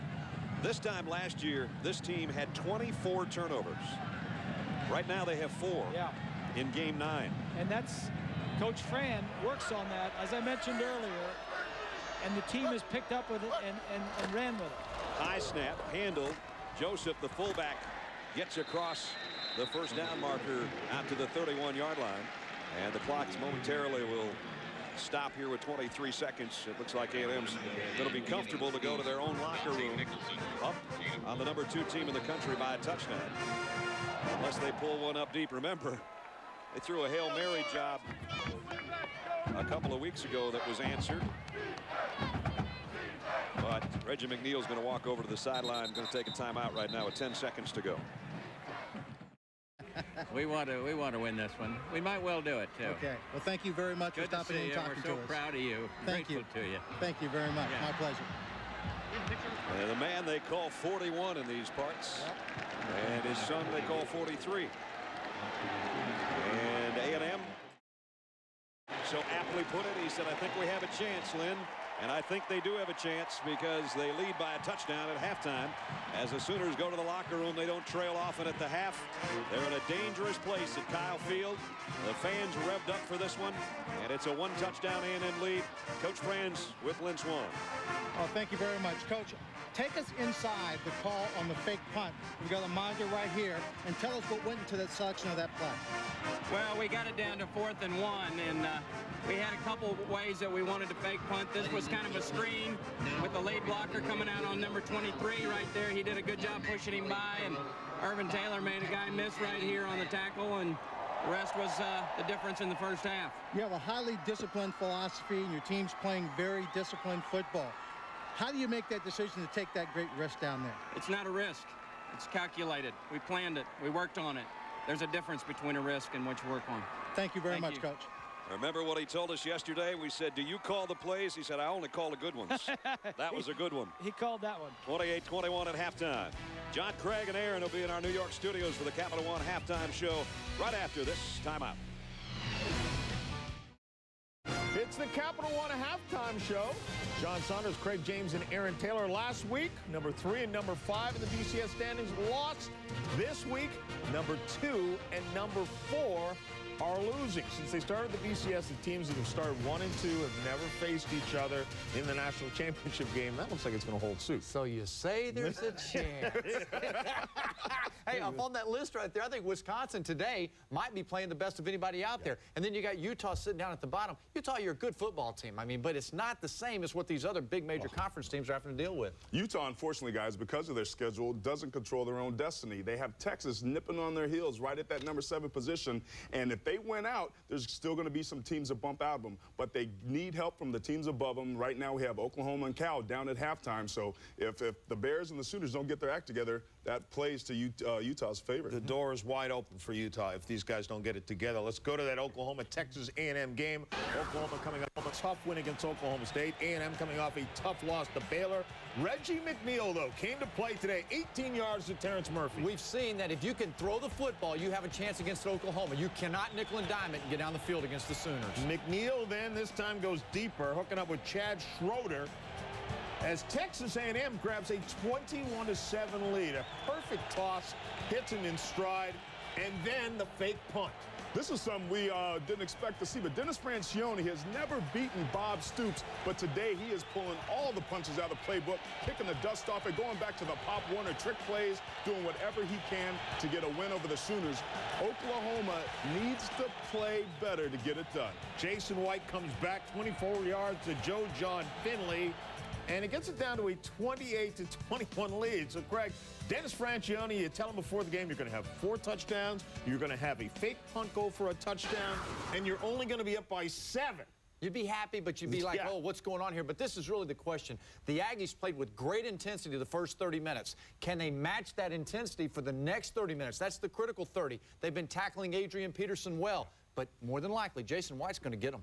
Jason White's going to get him because it's something we talked about in the pregame with the big plays. Going deep, going long. Jason White, the returning incumbent Heisman Trophy winner, is somebody that can get the ball in Bradley's hands and Mark Clayton's hands. Oklahoma, guys, let's not forget, this is a team that's always been stronger this year in the second half, getting things done. So it's far from over in this one. It's also been a very good week for incumbents, if we will say. Oregon facing Cal. Cal, a one-loss team. That is... ABC Sports welcomes you back to this week's BCS Spotlight Game presented by ADT. Reggie McNeil warming up. He'll get his hands on the ball before Oklahoma does. Jason White, though, leading a touchdown drive there in the last couple of minutes of the second quarter. I think, Bob, that was huge. But what we're seeing is the leadership of a Heisman Trophy winner and a veteran offensive line against a guy that's just a sensational player at A&M. And can he keep that up the home crowd is definitely with the Aggies, definitely a 12th man. But can Oklahoma, being down by 14 points in the first half, come back and win on the road in a hostile environment? Keith Tribble and some of the Orange Bowl folks came in and said hi to us at halftime. They're obviously scouting. They're thinking Oklahoma's maybe going to make it to Miami. They're not going to make it to Miami if they don't get out of Aggie land alive. We knew coming in. They have lost 5 of their last 6 times they've come to College Station. Oklahoma has. We knew it wouldn't be easy, and they did too. 2 years ago, remember, they were #1, and it was a Reggie McNeil show that pulled off the upset. Jason White's got other ideas, obviously, for Oklahoma. This should be one heck of a second half. Adrian Peterson looking like he's deep in thought and also trying to stretch those very valuable legs that'll come in handy in the second half for Oklahoma, without a doubt. Carlo's got it teed up. The Aggies will touch it first. Terrence Murphy, the ball bounces. He's got to make a play on it. It's still loose. Oklahoma's got it. Tony Cade on the opening kick of the third quarter covers the loose ball. Everything you just talked about at halftime goes out the window.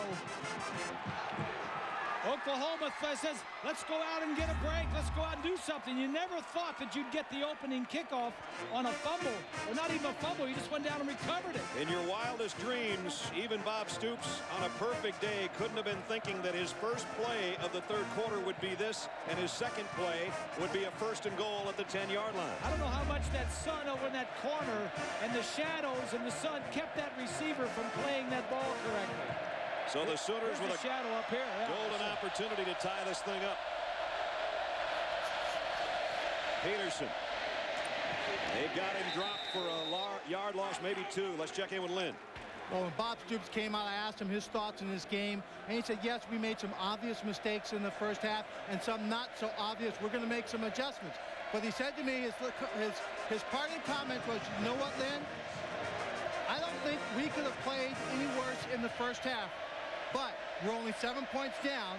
We're going to be okay. They might be okay in a couple of plays, but they have found tough sledding down around that 10-yard line of A&M. 2nd and goal back at the 11. Clayton is in motion. Into the slot, and now outside the slot on the left side. White, plenty of time. End zone, touchdown. Oklahoma, and it's Mark Bradley. We're less than a minute into the third quarter, and second-ranked Oklahoma a point after away from tying the game. A&M has got to be in shock.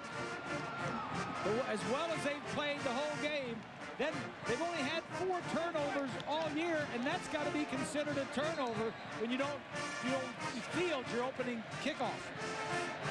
We haven't been tied in the ball game except the scoreless tie to open. DiCarlo will try to even it right here. Extra point is good. There's a lot of folks at Kyle Field that hadn't even gotten back into their seats from getting a hot dog, and all of a sudden it's 28 apiece. Here's the slot receiver. He's just going to go down and get to the back of the end zone. The outside guy, now he's got kind of a trailer. He just slides around. Nice throw. Does he get his foot down? Yes, he does. Both of them. 2 plays, 10 yards, 49 seconds, and all of a sudden, there's where we are, 28 apiece. Jason White getting the glad hand from his head coach. And there's a fired up Bob Stoops. He said to Lynn, we'll be all right. Boy, are they all right now. Well, they've got the people to come back with. That's the key. Yep. And the biggest key that nobody knows is that offensive line. They've got the offensive linemen can pull this boomer schooner. Let's put it that way. There's some of those big horses. As DiCarlo now for the second time set to kick.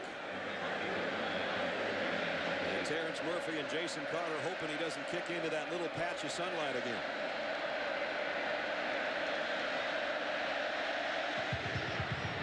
But he does.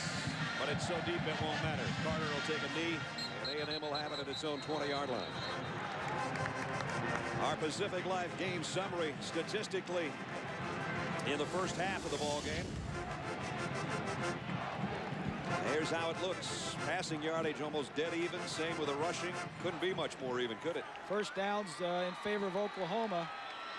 Time of possession, Texas A&M 12-10. That's interesting because in the 6 wins this year, they have not won the time of possession battle in any of them, which is kind of strange. And no turnovers on either side. So 28-28 as Reggie McNeil now takes over with the offense at the 20-yard line. Joseph, the fullback, is the single setback. They fake it to him. They fake the end around. Beautiful fake by McNeil, and comes up firing, complete at the 35 to Carter. Carter across the 45 and out to the 46-yard line. It takes a lot of guts to sell a double fake like that and still stand there with your back turned. You got that right. But he does. Receivers are going to come down and run out routes on both sides. Reggie just going to stand there. He finally throws it to the guy down at the bottom right here. Now, single, man on man. If you just break the tackle, you're in the end zone. Out to the 45, or they've got a first down in the gun is McNeil. Pump fakes to the left. Now wants to go deep down the middle and does. Complete inside the 35. And it's LaTyrick Riley again. Pick up of 22 more. So back come the Aggies. I'm impressed. I'm impressed with the play calling for the Aggies, and it's partly Les Kenning, the offensive coordinator, and I think it's a lot of Dennis Franchione. Yep. Reggie McNeil's numbers quarterback. over 200 yards now and 2 touchdowns. And when they talk about Reggie, the coaches around here, they say you can talk all you want about his athletic abilities, his ability to run, how much he's improved as a passer. Dennis Franchione said he's one of the most intelligent kids I've ever been around. He's playing like it today. Only about a yard gain for Terrence Murphy on the end around. The big things you don't see are the stupid plays, the mistakes, the errors, the bad plays. Right. A lot of guys can do touchdowns and throw touchdowns, but how many interceptions do they throw and how many bad plays? And don't let us run a bad play. Check out of it. Those are the things that Reggie is doing and not making the mistakes that I'm impressed with. Closing in on the rushing mark of Bucky Richardson, who was a fine running quarterback here in College Station. Reggie to throw. Flushed from the pocket. Here comes the heat. Burdine has him in his sights and then gets help from his friends. Brandon Shelby made the tackle. But again, even though things were closing in on Reggie, didn't try to force anything. Yeah. There's always another play. Well, it was one of those two-man routes deep down the field, and they were both covered, so he just took off on his own and had nobody else to throw to. Only 1 interception in 235 attempts. Now David Green, obviously his attempts went up again today, and they won handily over Kentucky. And we want to, by the way, congratulate David Green, who for Georgia today became the winningest quarterback in college football history. His 40th win, passing Peyton Manning today. McNeil down the middle, high, had a man wide open on a crossing pattern. He did. Tipped a little bit, I think, by Magruder, though. It changed the trajectory of that ball. Yep.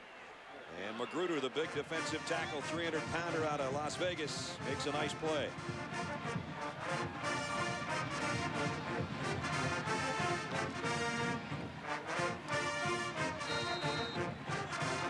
Magruder playing that spot of Tommy Harris, who was the All-American at that tackle position last year for Oklahoma. We'd like to welcome those of you watching the Minnesota-Wisconsin game, the battle for the Axe. Wisconsin is going to get the Axe back. Brad Nessler, Bob Greasy, Lynn Swan, and our ABC crew here in College Station, where we're tied at 28. And the Aggies will try a 52-yard field goal. It's going to be a pooch punt instead. And fair catch called for and taken back at the 10-yard line. Oklahoma kind of thought that one was coming, so they'll take over offensively. The story in this one has been Reggie McNeil, a sensational junior quarterback for the Aggies of Texas A&M. In the first half, did some remarkable things, including this touchdown. When it looked like he might run, he found Terrence Murphy in the corner of the end zone for a score. He also rolled in a 1-yard touchdown run of his own. Gave his team a 2-touchdown lead by throwing the ball and throwing it beautifully. This second quarter touchdown, a 45-yarder for a score. Well, that's what's happened. He's talking to the folks upstairs right now because he gets a breather as Oklahoma takes over offensively at its own 11-yard line. It's been a heck of a game so far, 28-28. Peterson's been quiet so far. Here he is. Adrian got about 3 tough yards up the middle. Lee Foliaki, the linebacker, made the stop. The freshman sensation, who has had 8 straight 100-yard games. He's going to have to work hard to hit 100 before this one's over, because they haven't given him much today. And they're trying to shut down the run and force the pass, and Jason White is saying, that's fine with me, I'll oblige. Let's throw it. They'll probably throw it here in the gun. Looks to his right the whole way, goes complete to Wilson, who's rattled out of bounds by Eric Mays, the cornerback. A little bit of respect there, a couple slaps on the helmet each way. Wilson was called for an offensive pass interference against Mays in the first half that negated a touchdown. So those two are getting pretty well acquainted. Yeah. Oklahoma has always been a good second half team in the sense that they go in halftime, make good adjustments, and then come back out. Their kickoff team made a nice adjustment. Yes, they did. There's the third down conversion story. 3rd and 4 here. Looks like the Aggies might want to bring a blitz. And they will. But the line holds up for White, and he lofts one out. Incomplete. Intended for Peoples, and it was Byron Jones covering, and now the Sooners will have to punt it. Yeah, defensively they were aggressive. Came after him a little bit. Tight man coverage. Rerouted the receivers and forced him to throw it away. Blake Ferguson today hasn't had any trouble, but in each of the last 2 weeks, he's mishandled a snap. I only say that because he's at his own 2-yard line. And you know that's got to be going through his mind, because it happened last week about this same area. Handles this one cleanly and gets away the kick. High punt, fair catch taken by Mays at the 44-yard line. So the Aggies get it back. They win the battle of field position there, and they'll be good shape offensively when we return. We got a tie ball game in College Station. Don't go away. The Aggies sideline. Their offense takes the field with a chance again to take the lead on the #2 team in the country. Oklahoma has never led in this game. And thanks to a free ball on the opening kickoff of the 3rd quarter, they were able to tie it about 4 minutes ago. McNeil, empty backfield, sets to throw. Now flushed out of the pocket. Got a man down the middle, incomplete. Nice play defensively by Anyanagetche. Daquan Mobley. Reggie pays a price on this throw, too. He wants to throw this ball to the left. He had some motion over there, scrambles around to the right, gives this guy a chance, and then is decked. Who is that? Magruder. Magruder. That's a Magruder film. Yes. Yeah. Magruder is playing well. Defensive tackle. That defensive line has been pretty quiet. Cody hasn't done much. John Jackson hasn't done a lot. That tells you that those tackles for A&M are playing pretty well. Yes, they are. McNeil running out of time again. Intercepted in the middle of the field. Coming back the other way, Dante Nicholson. Nicholson all the way to the 41-yard line. So there's the turnover. There haven't been many. That's the first forced pass. And I think Dan Cody's the guy that hit Reggie McNeil just when he let go of it. Let's go ahead and run it and take a look. See if he gets pressured. He's looking to our right the whole time, and he just kind of overthrows it. Nicholson playing too deep back there, picked it off, saw it all the way. Dante's first interception of the year. He was a big-time tackler last year. Only Teddy Lehman had more tackles in that defense for the Sooners a year ago. The momentum of this game is changing, and it started to change just after halftime. First down at the 42-yard line. Peterson. Boy, what's he got, about 68 yards on 21 carries right now? That's about it. But the momentum, Texas A&M scored on their first 4 possessions. On their last 4 possessions, they've had 3 punts and then halftime, and then the 1 interception. Adrian Peterson has had to struggle today. 69 yards on 21 carries. That's the key, 3.3. He's averaging about 6.5. 2nd down and 9. Here it comes. Here's a screen out to Clayton with the blocker, but not enough for Appel. He fought through the block and made the tackle. That kid has had a heck of a ball game. He has had a heck of a game. Tackling in open space, back, knocking down balls. The only play he'd like to have back is when he tripped himself in that deep coverage that allowed a touchdown. That's exactly right. 3rd down and 6. And that's probably the one he'll remember the most, and that will drive him the rest of the ball game. Clayton now is over 100 yards receiving on his 6 catches. It's 3rd down and 6 right here. Empty backfield. As White gets a blitz, look out. Throws incomplete. They really brought the heat on him. They couldn't wait. He had to throw it. The pressure was on him. Oliaki, one of the guys blitzing from his linebacker position.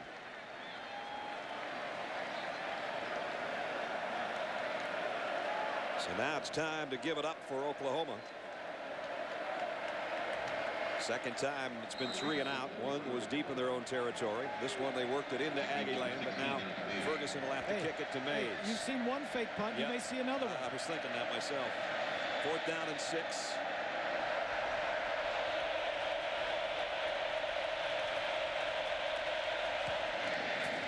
Barely got the kick away. And it's caught beautifully at the 4-yard line. Mark Bradley down as the gunner.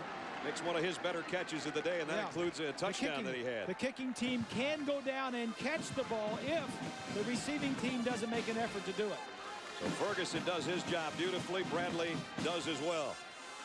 With Bob Greasy and Lynn Swan and our ABC crew, I'm Brad Nessler. It's number 2 Oklahoma, and they have got their hands full in College Station for the 2nd time in 2 years. 2 years ago, an upset of the number 1 ranked team, the Sooners, led by Reggie McNeil, who came off the bench in the 2nd quarter and became a star. Now he's the veteran running the show for the Aggies, and although he's deep in his own territory, he's had another brilliant game today. 28-28. Big 12 South on the line for Oklahoma. National championship dreams on the line. We got a lot left to play for. Fumble! Oklahoma's got it. Rufus Alexander as Murphy coughed it up as he was going down. That's 2 mistakes by the Aggies on 2 possessions. An interception and then a fumble recovery. Great field position for the Sooners. And give credit to Anyana Getcha on that corner. He's the guy that caused the ball to come out. The Aggies have come out. Take a look. The helmet goes right on the ball. They've come out the 2nd half, and they've fumbled it. They've turned it over the first 2 possessions. The momentum has shifted in this ball game. They came out hotter than fire, scored on their first 4 possessions. Now at the 11-yard line again. 1st and 10, Oklahoma after the turnover. Clayton will be the motion man. White looking left, comes back to the middle. Incomplete, intended for Clayton, and it's going to be pass interference on Appel. And that quiets down the crowd. Although it's not going to be the most costly of penalties because it'll just take it half the distance.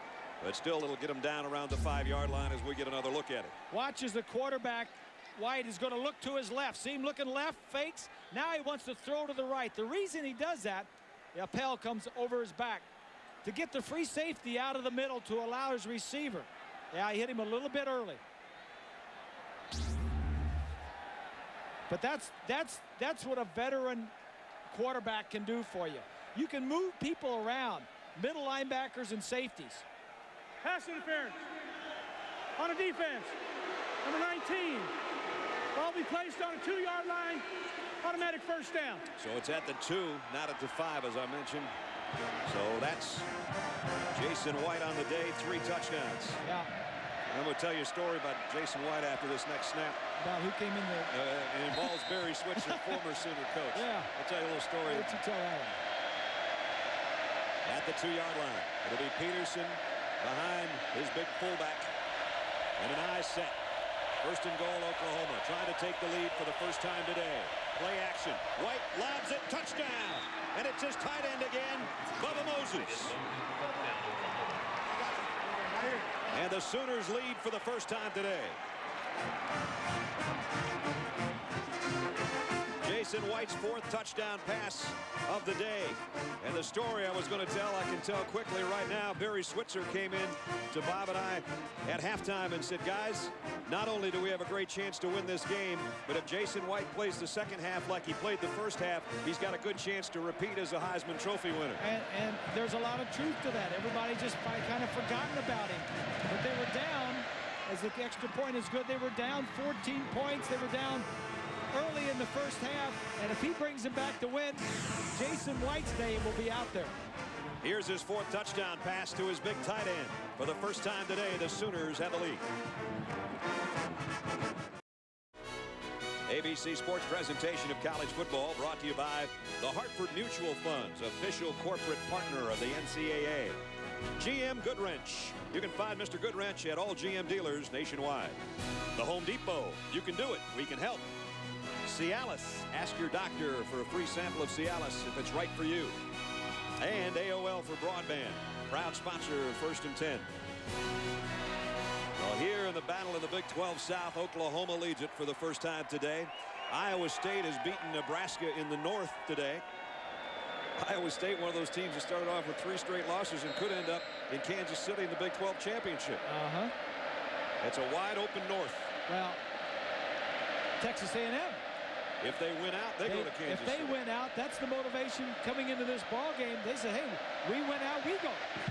Obviously, the toughest part of their schedule is this one, Texas Tech and Texas. On the return, Jason Carter finds some room. He almost slipped out of there. Nice return by Carter of 30 yards. And a lot of problems for A&M. Miscues to open the third quarter, the bobbled kick return. And then the interception on the overthrow. Dante Nicholson with the pick. About the only thing Reggie McNeil's done wrong, but then Murphy coughed one up, recovered by Oklahoma. They took it in for the touchdown one play later.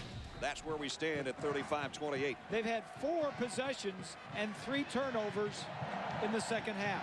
3 turnovers in a span of 6 minutes and 7 seconds. Whereas in the first 8 games of the year, they led the nation in turnovers with only 4.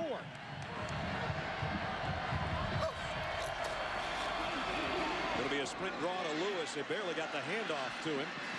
And he is hauled down from behind by Clint Ingram, the outside linebacker. Momentum, emotion, we talk about it all the time. When this football game started, it was all on the side of the Aggies.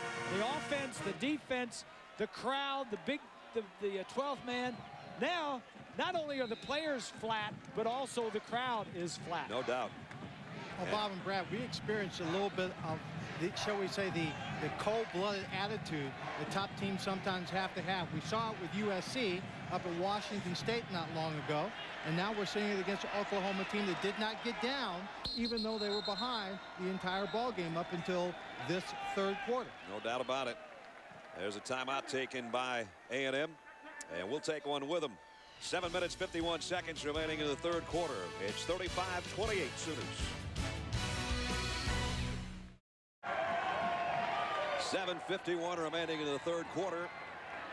A lot of offense by both teams in this one. Second down and 10 for A&M, trailing for the first time now by a touchdown. Lewis will flood out of that backfield as a wide receiver, leaving Reggie McNeil all alone. And he comes up on the slant, in and out of the hands of Carter. Dante Nicholson put the hit on him immediately. It's not only the offense and Reggie that's not. You wonder what's different. When they first came out, they were on fire, throwing it, running it, doing it. Well, the defense for the Sooners is a little bit tighter, a little bit more aggressive, a little bit more up in their face, tackling and knocking the ball loose. You mentioned they do a good job adjusting at halftime, and they have done that again. They really have. 3rd and 10. 7th time it's been 3rd and double digits. Here's Cody standing up. McNeil. They're going to drop him. It's Mitchell on the delayed blitz from the middle.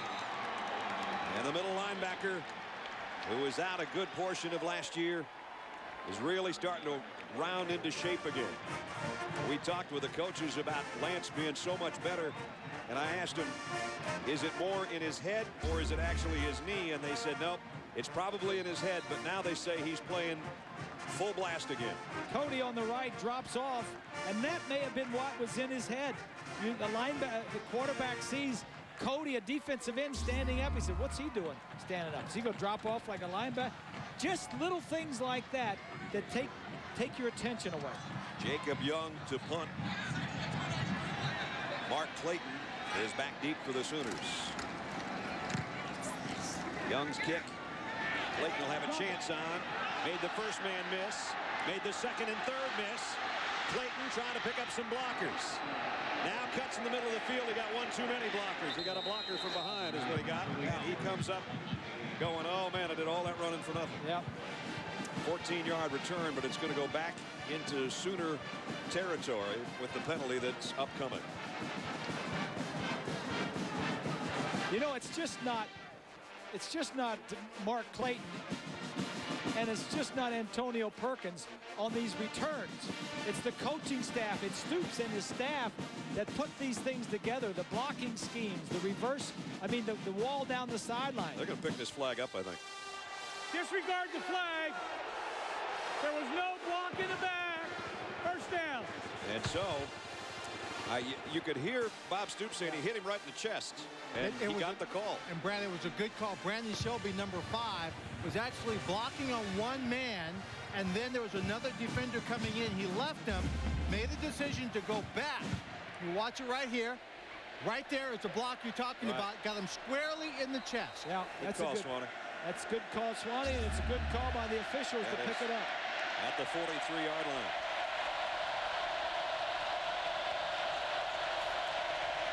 Play action is a good one by White. All day to throw. Going deep. Man out there. Broken up. Great job by Melvin Bullock, who got down there like a bullet, or Travis Wilson would have had a touchdown. Couple times today that if Jason White just put a little bit more on it. You're exactly right. And I'm going to show you right here. The play action's going to be here. Here's what we see. If he's going to go across the field. If he would throw that ball more across the field instead of down the field. Now look here. Throw the ball over here, not down the field. He threw it down the field, and it got knocked away. You got to let him go get it sometime. 2nd and 10. Inside handoff. Ooh, man. Kid pays the price for every carry today, that's for sure. Archie McDaniel, middle linebacker, is the first one to hit Adrian Peterson. And 6:20 left in the 3rd quarter. He's not over 100 yards if you're just joining us. It's so automatic with this sensational freshman out of Palestine, Texas. Didn't make an official visit here to Texas A&M, but he was here about a half dozen times because he lived in the state of Texas. Yeah. And they thought they had a pretty good chance to sign him. But Bob Stoops won the recruiting battle with A&M in Texas for number 28. 3rd and 6. White. It's complete, but it's short of the first down. To the 35-yard line is Moses, the tight end again, and Jonte Buell dropped him right there. Now, this is sort of Neverland for Oklahoma. I don't know that DeCarlo's got a 52-yard field goal in him. And it's 4th down and about 2, and I think they're all thinking the same thing I'm thinking. And here comes Peterson. And they'll go for it. Well, Oklahoma has had it, and they've taken advantage of turnovers. They've had the ball 5 drives. 4 of them this half have started on the Aggie half of the field. They're 8 out of 10 on 4th down conversions this year, and now they're going to talk about it. There's just too much time taken in between making the decision. You don't want to rush this. Yeah, that's right. So Jason White will walk over to the sideline.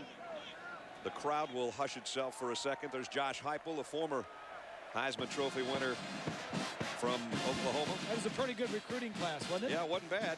Heupel, Hippel, and... You love saying that. Heupel, Hippel, and White. And White. It's a law firm. It's a law firm. They all came was a recruiting class 6 years ago.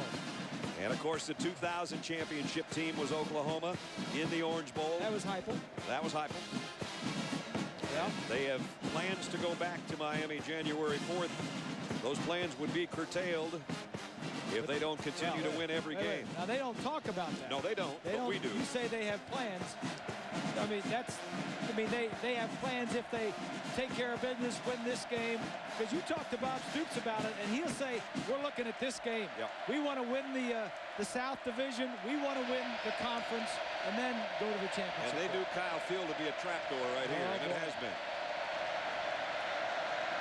So now the fans took that little break with the timeout to get ready to make it very unfriendly for the Oklahoma offense on 4th and 3.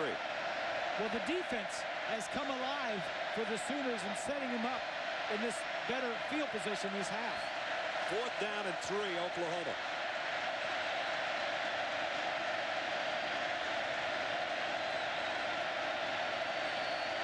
White, heavy pressure, almost intercepted.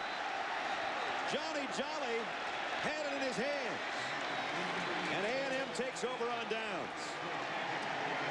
White wanted to make the quick throw, but he threw it right to a 300-pound defensive tackle. That's what they call a zone blitz.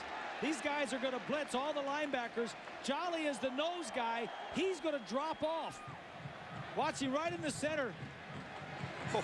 Right there, he started over the nose, over the center, and dropped off. That's good coaching defensively because he dropped off right where they tried to throw the ball. He's having a jolly good time on the sideline. He just wanted that ball. What's he weigh, 305 305 or so. We could have used a sundial. The clock is run towards the end zone had he caught it. A&M does take over with 5 minutes and change left third quarter at their own 36. Reggie McNeil overshot his intended receiver on a quick slant. He threw it way over the head of Kerry Franks, a freshman. There's Walker. Walker's a freshman. Yeah, he's and he hasn't played all year. He's a true freshman, and they decided to burn his red shirt this year. I mean, this game. Brent Venables told us the other day, if you see number 24 out there, it's because we need him in the secondary, and we're going to burn it. Yep. That red shirt, and he's out there, and he's played quite a bit. 2 tight end set. There's Brent. One of the fine coordinators in college football. He'll be a head coach someday, without a doubt. Here's a pass incomplete. Intended for Quinlan Germany, the tight end. And it brings up 3rd down and long. So another 3rd and 10 plus. This one will be 3rd and 10 upcoming.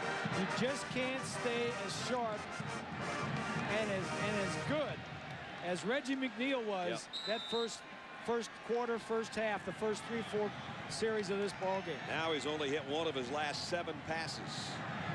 And he's looking at a 3rd and 10 here. The shadows have covered the field completely now. 3-man line for Oklahoma. Mitchell and Cody now step up in there, and Cody's going to bring it from the corner. And Cody's going to wrap him up. 2nd sack of the day. And a relentless Dan Cody, the senior captain out of Ada, Oklahoma. And again, the adjustment at halftime by Oklahoma. Looked like Reggie might be hurt a little bit. Oh boy, that would be huge. Dangling that right arm a little bit. We can tell you right now that neither of these teams give out any kind of injury information. And so we won't speculate other than he would like to have that whole series back and not be sacked at the end of the 3rd down play. And I think he was a little banged up coming into the ball game. Exactly. Anybody that plays the position like he does is going to be banged up some. And especially a guy that handles it and runs it as often as he does. Mark Clayton. Clayton tripped himself up. He had so many moves going on, he dropped himself. But he got him good field position, a 21-yard return, only 17 net yards because of the short punt. So this game in the Big 12 South is 35-28. Other games in the Big 12 today. Kansas State beat Missouri 35-24. Sproles had a big day on the ground, from what we understand. Colorado, a winner. Look at Iowa State. Look at this one. They beat Nebraska. Iowa State still in the thick of the North battle. Texas Tech storms Baylor 42-17. Oklahoma State and Texas played about 7 o'clock tonight, I guess. And here it's 35-28. Adrian Peterson broke a tackle, got out about 5-6 more yards for him. David Ross made the stop. I tell you what, the freshman's going to earn his 100 yards on the ground today if he gets there. He's only got 79 right now. And you know, everybody talks about him for how great he is, and he is good. But let me tell you something. A true freshman coming in. There will be a lot of running backs that make a lot of yards running behind this offensive line. Sims, the left tackle, Bush, Carter, Joseph, and Brown. They average 34 starts. These guys have been around for 2, 3, and 4 years. They average 34 starts per man. Here's Peterson left side this time. And again, a good open field tackle. Archie McDaniel, that middle linebacker, has had a good ball game today. He and Justin Warren kind of sharing that spot. And it's going to bring up 3rd down and 4 for Oklahoma. Bob and Brad, Bob especially, I agree with what you say about Peterson and about the offensive line for Oklahoma. But when I was talking to Bob Stoops earlier, and we were talking about Adrian Peterson, he says not only is he physically talented and he's gifted, but he's got an attitude that doesn't normally come with a freshman. He'll size the guy up and he'll take him on. Said he was tough and physical and would run inside. Kewan Jones in there right now, flanking White in the gun. Jason rolls and throws, completes it, but it's a long way to that 1st down marker, and Wilson won't get there. Now that's the problem when you throw short and you hope your guy can run for the 1st down. Defense got there quickly and prevented it. Eric Mays and Byron Jones both staying home on that corner, and Jones, one of the defensive captains, makes the stop and forces a punting Blake Ferguson again. Last time Ferguson had one in this vicinity, dropped it at about the 4-yard line as Mark Bradley got down there and caught the thing in midair. Eric Mays stands back at his 10. Oklahoma adjusts their offensive front a little bit. Ferguson's kick will go down to the 12 to Mays on the run. And out to the 20-yard line, and that's it. I think we're going to see a new A&M quarterback, Bob, because Reggie McNeil did get banged up. And Ty Brannion's going to come in at quarterback. Boy, this will change the look of things. Brannion is a sophomore. He's 12 of 17 on the year. Has not played a lot. 1 touchdown, no interceptions. You can bet Ty's thinking, I wouldn't have minded coming in with a 3-touchdown lead, but we're behind right now. 1:44. You see Reggie McNeil on the sideline looking a little disgruntled, and obviously has been shaken up. And Coach Franchione may just put in another quarterback and just to let Reggie cool it on the sideline for a little bit. Brannion's first pass is complete. Yeah. It hasn't been going good. Change the tempo a little bit. Complete to Kerry Franks. We're going to complete it out to New York, and John. Cal made the biggest jump in the BCS poll last week from 8 to 4 by virtue of their shutout win over Arizona State.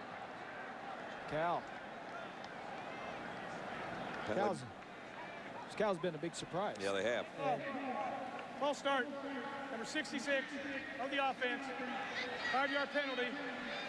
Still 2nd down. And Gardner and De La Garza on that side both moved a bit. Tell you a couple other surprises. Wisconsin, 9-0, undefeated, up there in the top 5 of the BCS, and another. I don't know that their game's over, but they're 38-14 leaders last time we heard. And Auburn, how about Auburn, 9-0? Auburn sitting back, waiting for Georgia. Georgia won today, so that's the big battle in the SEC next week. Brannion throws incomplete. There's a late hit on the quarterback, I think. Late flag by the referee. And that'll give him an automatic 1st down as Magruder was late. A roughing the passer penalty. Oh, that face tells it all right there. Yeah. You'll see Magruder come in from the right side. Oh boy. Oh yeah. Personal foul on the defense. Number 96 went to the head of the quarterback. 15-yard penalty. Automatic 1st down. See, that costs you a bunch of money in the NFL. Yeah, it would, and I agree with that. I think that call should be made more often in college football. Magruder, the guy I mentioned, taking Tommy Harris' spot. Mr. Harris's lighter in the pocketbook, courtesy of Brian Greasy, a late hit. Yeah, I saw that last week. Yeah. Well, he's appealing, but I don't think he's going to win that one. Well, he'll get to deduct that because Yeah, it goes to charity, and Tommy Harris. Brian should get to deduct it, is what I thought. No, he doesn't need it. Here's a pass complete out to Lewis.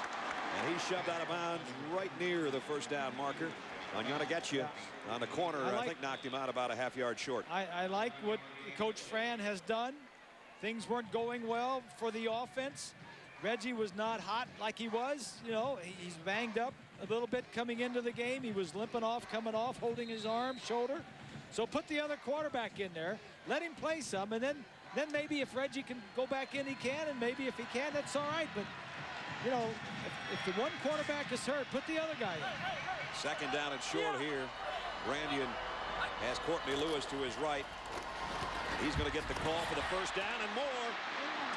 Lewis broke into the secondary, brought down by Nicholson, the safety, but not before he got into Soonerland and a first down. And we're in the waning moments of the third quarter here. The defense of Oklahoma was handling this offense in the second half, and Reggie McNeil. Now you put in another guy and you say, all right, what does this guy do? Does he run the same way that Reggie does, or does he do something different? So then you got to start getting questions in your mind defensively. What can Brandian do? What can he do? So far, the sophomore from Austin, Texas has done a fine job in here on this drive. Probably the final play of the third quarter upcoming. First down, quick throw, complete at the 35. Spinning to another first down is Kerry Franks.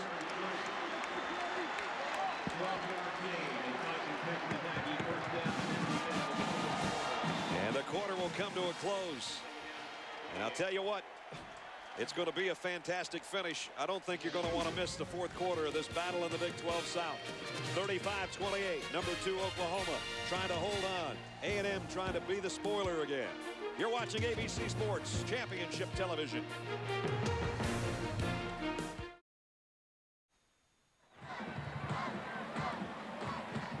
At the end of the third quarter, Dan Cody, the defensive captain in the middle, got his team around him to fire his squad up. Now watch what happens. He's exerting a lot of energy as he has through 3 quarters playing defensive end. Okay, guys, we got to win the fourth quarter for the national championship. Now wait a minute. Whoa. That's what you call a blood pressure check there. He actually fainted after getting his troops all ready. You don't see that often.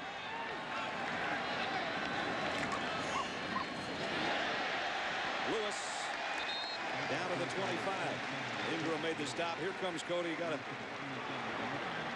quick respite over there, and he's back out on the field. Got some juices and fluids in him. Oklahoma under Bob Stoops has only lost once when they lead after 3 quarters. They have a touchdown lead here as we're in the fourth. With Bob Greasy, Lynn Swan on our ABC crew, I'm Brad Nessler. Nice to have you along with us. A sold-out crowd at Kyle Field in College Station, Texas. A&M trying to be a spoiler to Oklahoma's season. We got a long way to go. And A&M with its backup quarterback, Ty Brandian, throwing complete to Taylor, and Taylor's got a first down inside the 20. The 12th man coming to life again for their Aggies. And they're doing it behind their backup quarterback. Now this may be a big change for the wide receivers also. Without Reggie being in there, I don't think you're going to see Brandon scramble the same kind of way. So they've got to be a little more disciplined, stay with their routes, not look to break anything off. No backs in the backfield, shotgun.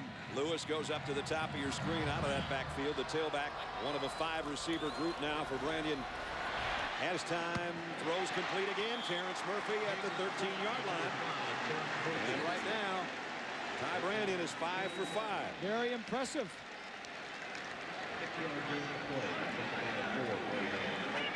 Time permitting. Stick around for the Thrifty Car Rental postgame report. John Craig and Aaron left scores and highlights from around the country. Certainly a lot of highlights in this one so far. A&M trying to drive down to tie it up. They've worked it down to the 13-yard line. They started this drive on their own 20-yard line. Lewis behind Brandian as the tailback will get the call. Trying to bounce it outside, and he's not going to get there. The interior there, led by Carl Pendleton, making the hit on it.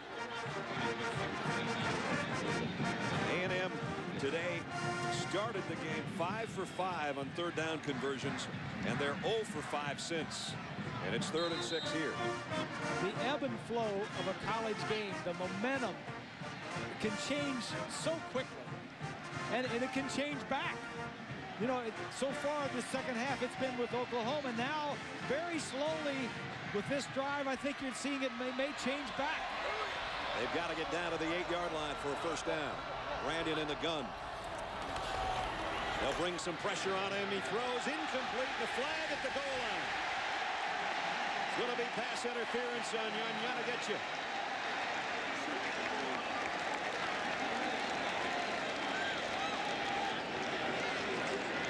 Pass was intended. He was throwing a Murphy. slant. The wide receiver's just going to go in, run a slant. Watch, see if he does anything. I think he's got him with the right hand from behind. You just can't see it on that angle. The official that called it was in the middle of the end zone looking right at it. Pass interference on the defense. Number 24. The ball will be placed on the 2-yard line. Automatic first down. Well, they got the number wrong, but they got the call right. It's 22, not 24. Right. Now just 2 yards away from tying it up are the Aggies. Having to play from behind. They had to lead the whole game until things went awry in the 3rd quarter with some turnovers that led to the Oklahoma lead. Now they can even it off again. The students in the stands getting their lips ready, hoping they can kiss in a couple more yards. There's that full house backfield. It'll probably shift to the T formation. 1st and goal, A&M. Joseph, the fullback, didn't get there. Might have gotten a half yard. And it'll be 2nd down and goal. Looked a little funny on the snap. Guys starting at different times, but I don't see any flags on the field. Dan Cody, all-conference performer, all-American candidate. You saw him being the leader of that group on the sideline at the end of the 3rd quarter. That has to have affected it, taken away his strength for a while anyway. Again, we'll see the same set. 2nd down and goal.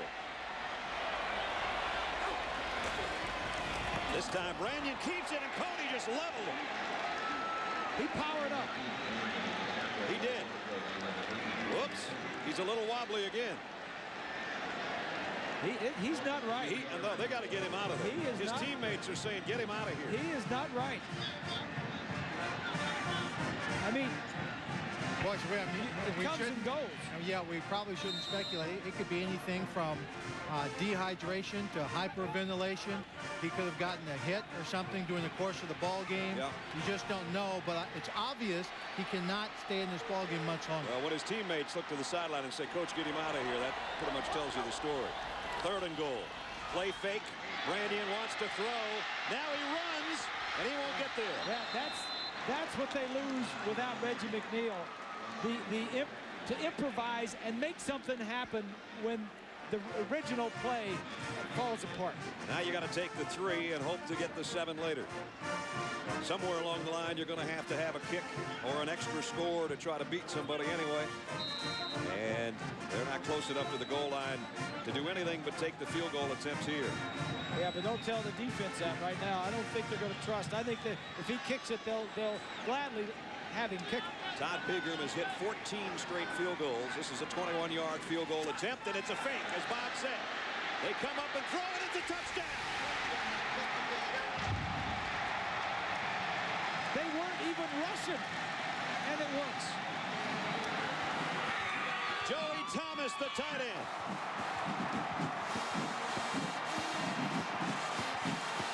Schroeder, the guy that caught one earlier, throws that one out of his holding position. Now they have faked a punt for a touchdown and a field goal for a touchdown. They weren't even rushing. They were looking for a fake, and the play was so good that it worked. I'll show you it in a minute. Now we'll see the extra point.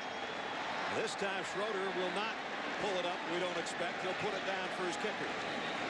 And we've got a tie game.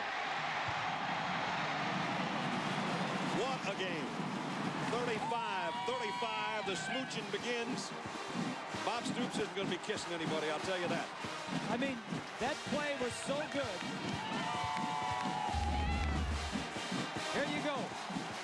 Here, look at this guy. The defense is standing up. They're looking for some trick. Let me show what it was. This receiver runs here. The tight end comes behind the line of scrimmage and sneaks behind.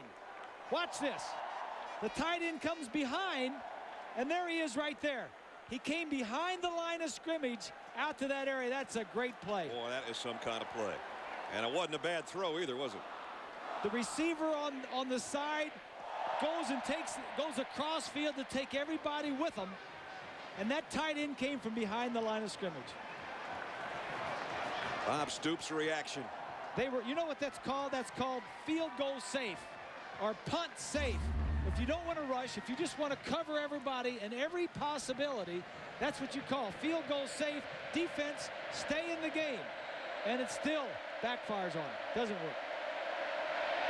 Doesn't work for the defense. Sure didn't. Two of the gutsy calls of the season made here today, and both end up in touchdowns. Fake punt, fake field goal, both touchdown passes. Here's the kickoff. 3 yards deep. And they won't bring it out.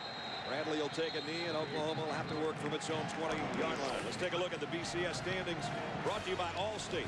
We talked about this a little bit earlier. Oklahoma right now tied. Auburn has the weekend off. California was winning the last time John and Aaron gave us an update by a point. Wisconsin was winning rather big. Utah plays later, so does Texas against Oklahoma State. Tennessee losing. Georgia will move up a little bit, you would think, as they won in a big way over Kentucky. They all want to get to the Orange Bowl. That's Keith Tribble, the executive director. He's here scouting. It just got noisy again, Bob. White to throw. Wilson gets what he can. Got about 7. And you know what? That was a great call by Coach Franchione. I mean, you know he's ready. He told Swanee at halftime it wasn't a gamble. It was calculated. Right. We knew we had it. That whole drive started on the 20, went all the way down the field with their backup quarterback. McNeil wasn't in there. So he can do it with him or he can do it without him. This is the second week the Sooners have allowed 35 points. Last week they survived Oklahoma State by 3. Can they do it again? Oh, Peterson met in the hole. McDaniel again, the middle linebacker. It has not been a cordial welcome by the Aggie defense to Adrian Peterson today. Watch McDaniel, 31. The ball carrier's going to go right in here. McDaniel will meet him in the hole. Oh, man. 8th time, no gain or a loss for Peterson today. Nobody's friendly right now in this building. How quickly the emotion can change. Timeout taken by Oklahoma. Jason White upset with some of his troops not being in the right place at the right time. 8:44 remaining in a tie game in College Station.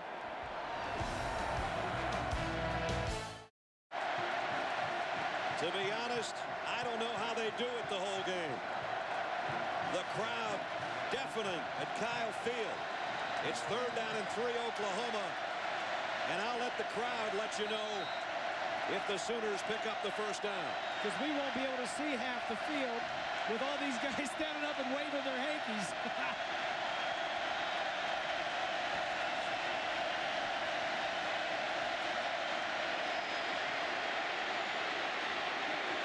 A remarkable run by Peterson. The first time today he showed the brilliance that we've seen through the previous 8 weeks. That was an unbelievable run. Everybody says he's tough to bring down. He doesn't go down on the first contact. I mentioned earlier, 75% of his 1,200-plus yards this year have come after he has been hit by somebody. He got to take care of that football. You know what, Bob? He does not like to carry the ball in his left hand, even if he's going left. I noticed that on previous and in the Texas game and in the films we've watched. He doesn't like that left hand. Yeah. He's got 86 yards, but he's had to pay the price. 26 totes to get it, but that was his biggest run of the day. First down, Oklahoma. Jason White, plenty of time. Gonna go deep. And collision down there, and a flag flies in. Travis Wilson got tangled up with Melvin Bullitt, I think, or Eric Mays. And a penalty marker down.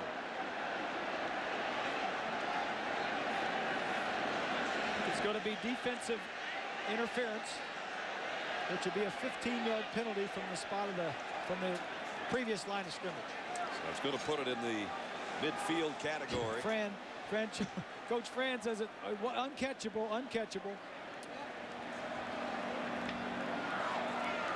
Pass interference on a defense. Number 16. We have 15-yard penalty from the previous spot. Automatic first down. On Eric Mays, number 16. I formation, first down, play action. I couldn't see much of that. Well, I'm afraid if that receiver had not gotten tumbled, that was still catchable. That wasn't very far over, even where he landed. I agree with that. 8:08 to go. Oklahoma ball. Season in the brink. If you're an Oklahoma fan anyway, and you're expecting even bigger things than this game. Oklahoma likes to go I formation and run the football. Fourth quarter. Peterson broke one tackle, won't get through the second one. Archie McDaniel hit him first, then he got help from his friends. Adrian Peterson, one of the most highly recruited players, obviously, in the country. But you take a look at the Oklahoma Sooner media guide. You turn in there and you go, duplicate numbers. Where is he? Right down there. Duplicate numbers. Well, there's a reason. Because their other 28 ain't a bad player either. And that's Antonio Perkins, who's injured, but he's here with his team, and he'll be back, they hope, before the season's over. He's a lot more than a double number right now. He's the man that's going to carry it for them if they're going to get this win. And he looks like he's got the first down there. This is just tough blood and guts football right now. And Peterson's hurt. Yeah, he doesn't want to get up. That means he's hurt. It was Archie McDaniel, the middle linebacker, who made the stop again. And we'll get another look at it. Again, he puts that ball in his right hand going the other way. He got hit high and his neck kind of got bashed around and then lands on his face as Mike Montgomery lands his 280 pounds on top of him. They've got him seated, but he's still wobbly. He also, Bob, came down pretty hard on his knee when he took that shot. They've got everybody around him and can't get in to see. If they're trying to stand him up, it obviously has nothing to do with his legs. He may just been knocked woozy. And the crowd gives him a nice round of applause, and this is a road game. It's either an arm or a shoulder or a wrist or something. I think they might be taking him straight to the locker room. They are, it appears. Boy, what a blow to the Oklahoma offense. What you have to remember now is that they have Kewan Jones, who was their starter a year ago, and is one of their junior leaders. He's a much different type of player than Peterson. It's amazing all the times he has carried the ball this year that he has not been nicked up more than he has. This is his first serious injury, as if that's the case. And it looks like his streak of 100 or 200-yard games will end today. 97 yards on that 28th carry, but he's injured. And now it's Kewan Jones flanking Jason White in the shotgun. 7 minutes to play. White pump fakes one way, and now he's going deep down the middle again, and it's incomplete. Double coverage down there on Mark Clayton. Appel is shaken up a little bit. The way he's been hitting guys today and having to cover receivers, I don't blame him for limping a little bit too. Second down at 10. Now this is the time when your senior leadership steps forward. We mentioned 10 offensive starters returned this year. There's a look at Appel going into the locker room. 10 starters returned for Oklahoma. A 6th-year Heisman Trophy winning quarterback. Jason White is a leader. Vince Carter, the center. Jamal Brown, Mark Clayton, all those guys senior leaders. White, deep middle again. Wilson almost had it, but broken up by Eric Mays. Nice play by Mays to knock that ball away. 3rd down and 10. White thought he had him here.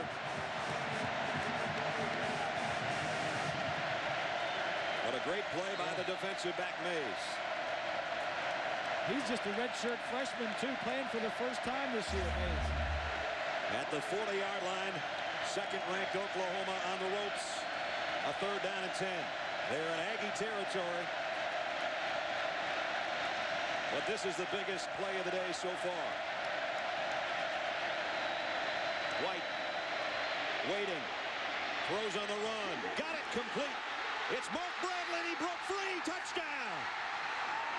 What a great play by White. Jason White keeping it alive. He set up in the pocket. He started getting flushed. He scrambled around a little bit, had some time, and got it, threw it on the run. For the 2nd year in a row, Jason White has thrown 5 touchdown passes against the Aggies. 39-yard touchdown pass, and it's 41-35, an all-important extra point coming up.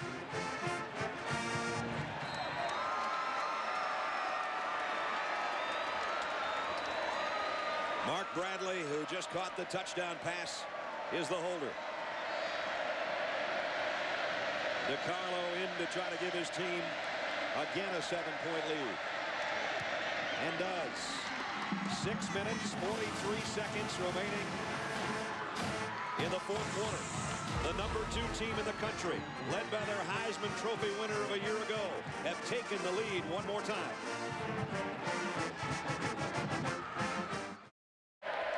Go back to the touchdown. Bradley's up here. He's going to run a square in, which takes a little while to run. The original line of scrimmage is the 40-yard line. Let's watch what develops. White's back in the protection. He has to scoot up. Now he scoots up, buys more time, and he throws it. He's well short of the line of scrimmage. Here's Bradley going to make the play.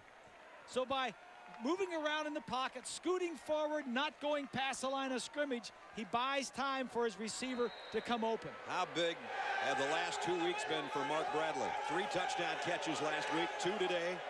The Sooner fans thinking oranges. Of course, they still got some work left to do in this one. And how big has Jason White been in this game, bringing his team back?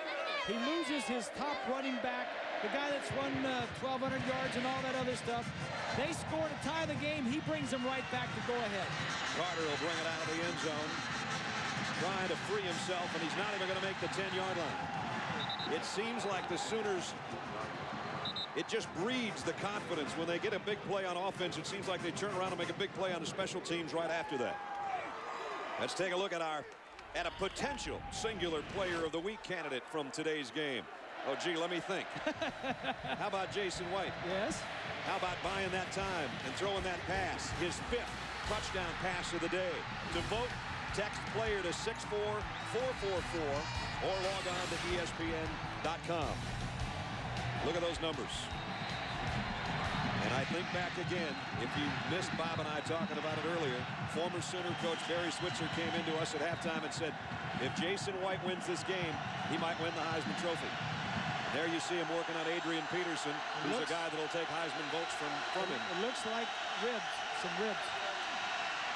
Ranyan will run with it, and a nice run it is. Jackson tracks him down. Swanee? Well, Bob and Brad, they took off Adrian's shoulder pads, and they took off what looked like part of a shoulder strap or harness underneath, and they're reshaping it to fit his shoulder.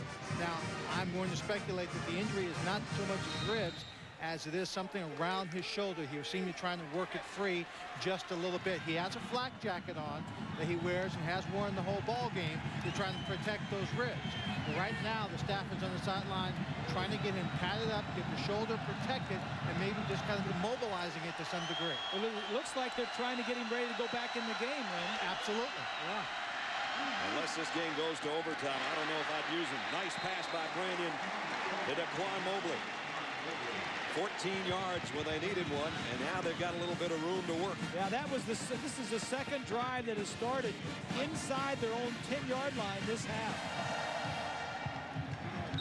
After they move the sticks, the clock's going to tick down under 5.5 minutes. The pads are going back on Adrian Peterson.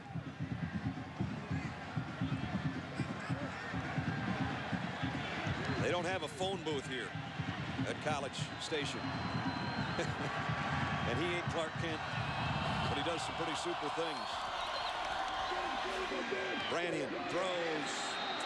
Lewis had his hands on it. He just couldn't take it with him. Bob and Brad, let me throw in one other point. On that last touchdown drive for Oklahoma, I don't know how much time that drive took, but one of the benefits of that drive was the fact that Cody was able to get on the bench, and the doctors and trainers looked at him, got a lot of fluids into him, a couple of other things, probably some electrolytes. They checked him out. I'm again going to speculate. It's not a head injury. This staff is too smart to send him out there if he had that kind of injury, but he had enough time to recover and get back in the ball game. There's Cody right there, standing up, dropping back now. Second down and 10. In the pocket, and they sack him. It's going to be Burdine that time. Yeah. Brannion is no McNeil when it comes to scrambling, and that is the big thing that this offense misses. When the play breaks down, he doesn't have the legs of Reggie McNeil. Coming into this game, Texas A&M led the conference in sacks, and Oklahoma had 22 of their own. They have 3 more today. There you see Reggie McNeil standing with his head coach and watching Ty Brannion try to pull this thing out of the fire. Oklahoma's going to take a timeout. 4:47 remaining. What a ball game. Everybody take a deep breath. It's 42-35 Oklahoma. Welcome back to the BCS Spotlight game presented by ADT. Don't think we could have picked a better spot for the spotlight than Kyle Field in College Station. A&M has given Oklahoma all they want and more, but the number 2 Sooners do have a touchdown lead with 4 minutes 40 seconds, 4 minutes 47 seconds remaining in the ball game. A huge third down right here for Ty Brannion and his offense. He'll work from the shotgun. The Aggies have to have this one. 3-man rush. Here comes a blitz off the corner. Brannion steps in, fires deep middle, incomplete. Fans looking for a flag, but there was very little contact between Taylor and Brodney Poole. And now A&M's going to have to give it up and hope that their defense can find a way to get it back. I'll tell you what, we've seen a great game, a lot of good offense, a lot of good defense, but those 2 head coaches that you just saw, Coach Franchione and then Coach Stoops, they have done an outstanding job with this ball game. Boy, there is no doubt about that. That's Mark Clayton. On 4th and 18, Jacob Young in punt formation. That's the best way to put it when they get ready to kick today. He'll kick it. Clayton with a fair catch call will take it at about the 43-yard line. So 38-yard punt, no return, but good field position for the Sooners, who have a touchdown lead. Our Pacific Live game summary. Jason White to his tight end, James Bubba Moses. This is going to take a while. This is going to take a while. Here's another touchdown off special teams. One on a fake punt, one on a fake field goal. That tied the game. But then White bought himself some time with a scramble. Found the open man in Mark Bradley, and Bradley did the rest. Took it to the barn. And that's where we stand right now. And believe it or not, Adrian Peterson is back in full regalia. He's not on the field, but he's ready. You know what that had to be? It had to be a stinger. Yep. He just had a little pinched nerve in his neck for him to act that way, to do what they did, and then come back and be able to play. Kewan Jones taking it around the corner. Kewan, a nice run. Knocked down by Japhus Brown. We'll see if Peterson comes back into the lineup. He's 3 yards short of the 100-yard mark. I think Oklahoma just wants to win this football game. They're not worrying about Heisman ballots and all of that right now. I don't think so either. They know that they have been in a dogfight.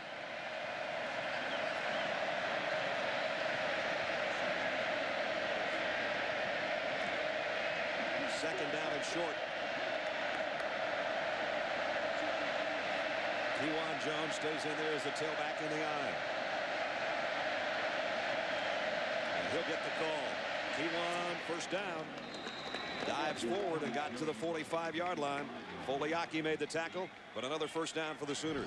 Next Saturday, ABC's college football doubleheader kicks off at noon Eastern. You'll see either Northwestern and Michigan or Boston College, West Virginia. And at 3:30, it's Miami and Virginia or Wisconsin, Michigan State, plus other regional action. That's next Saturday on ABC Sports, home of the Bowl Championship Series. Partner, let me just give a little shout out here. We saw USC last week, and they were darn good. Matt Leinart was really outstanding. But I don't see how anybody can be better than what Jason White has been tonight. He's been sensational. 5 touchdown passes. Kewan Jones, this time only about a yard for Kewan. And Archie McDaniel made the tackle again. On the year for Jason White, 25 touchdown passes, 4 interceptions. And he has thrown, what, 116 passes without an interception. Yeah. Those are the comparisons coming into the game. Right. You can add 5 more to the 20 on the left side, and we'll see what Matt does a little bit later on tonight. 23-3, Jason White coming in his 26 starts. They do got Jason. Second down and 9. Jones up the middle. Nice run by Jones. He got it down to the 37-yard line, and the clock will continue now to be. Nice hold by that offensive line. Carter up front. Joseph. Davin Joseph, number 77. And that offensive line is, I think Peterson's coming back in. Yeah. Here he comes. Well, he's probably a carry away from the century mark again. But Davin Joseph in the middle of that offensive line, one of the guys that will be back next year, was a high school outstanding wrestler. Usually those guys are on the defensive line, not the offensive line. Third down and 2. Here's Peterson. And he's got the first down, and he's got 100 yards on the day. He must have talked pretty strong and long and strong to Bob Stoops to say, hey, Coach, I'm ready. Let me go back in. Coach, I'm ready. Yeah. 8 straight games of 100 or more. Let's make it 9. And he just has. Yeah, I'm sure Bob listened only to the doctor and not to AD. Well, he's back over there on the sideline with a 101 now. Well, Bob and Brad, this may not have been the flashiest game for Adrian Peterson, but I still contend this is a great ball game for a freshman. To come into Kyle Field, to play one of the most physical games he's probably played all year, and to stay with it, and stay with it. No doubt about that. And now it's Jones, the junior.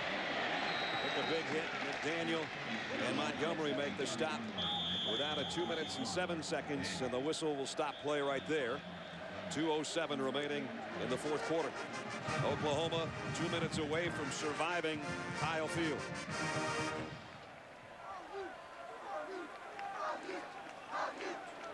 We'd like to welcome those of you watching the Oregon-Cal game. This is Kyle Field. 83,000 on hand with 2:07 remaining in the fourth quarter. The number 2 team in the country trailed in this ball game for much of the first half. They have battled back behind the Heisman Trophy winner of a year ago. Jason White has thrown 5 touchdown passes. That's Adrian Peterson. They continue to work on his flak jacket equipment. He just carried a moment ago to go over the 100-yard mark for the 9th straight week. It is 42-35 Oklahoma. And they're hoping that they can continue to think, at least their fans can, about Miami and the Orange Bowl January 4th. 2 years ago here on this field, those dreams died when Oklahoma came in ranked number 1 in the country and lost 30-26 here to Reggie McNeil. Reggie was sensational in the first half today. He got banged up in the second half, and so they have played much of this last quarter with their backup quarterback, that being A&M. And going in, we said they had 3 games left. This was probably the most difficult one on the road against A&M. Next week at home against Nebraska, and then at Baylor the following week. And if they win those 3 games, they'll go to the Big 12 championship game, and hopefully for them on to Miami in the Orange Bowl championship game. This has been the man of the hour, number 18. 6 straight runs on this drive that started back at their own 43-yard line. They've worked it to the 31 of A&M, and they'll keep it on the ground again. Nothing fancy here. Just trying to come off that line and let that clock run. Yeah, you don't want any mistakes down here. Everybody helmet on helmet. Just don't fumble the ball. Don't drop it on the ground. A&M takes a timeout, their final one, with 1:59 left. We'll see if Oklahoma can hang on when we come back. in College Station, Texas. Under 2 minutes to play, a 3rd down and 6 for the second-ranked Sooners. The toss to Kewan Jones. He's not going to make it. Nice play by Chris Harrington. So now let's see. The line of scrimmage is about the 29-yard line. Now the decision whether you let DiCarlo come in and kick it or you go for it on 4th. Remember, DiCarlo had a chance earlier in the ball game as he trots out, counts off his steps. The miss came from 42 yards in the first half, going the other way. And Mark Bradley is his holder. Oklahoma was a man short on their kicking team, and now they rush on out there. DiCarlo with a flag down now. Yeah, that'll be illegal substitution, and that'll move them back 5 yards and maybe out of field goal range, because it was going to be a 47-yard field goal before that. Substitution infraction. Number 38 of the offense. 5-yard penalty. Still 4th down. So that makes it goes from a 47 to a 52-yard field goal. His career long is 46. And now Ferguson comes out the punter. So that changed the complexion of that play. One costly infraction there.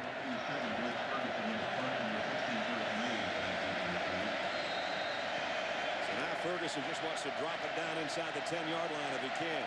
First he's got to handle the snap cleanly. And just get rid of it, huh? And get rid of it.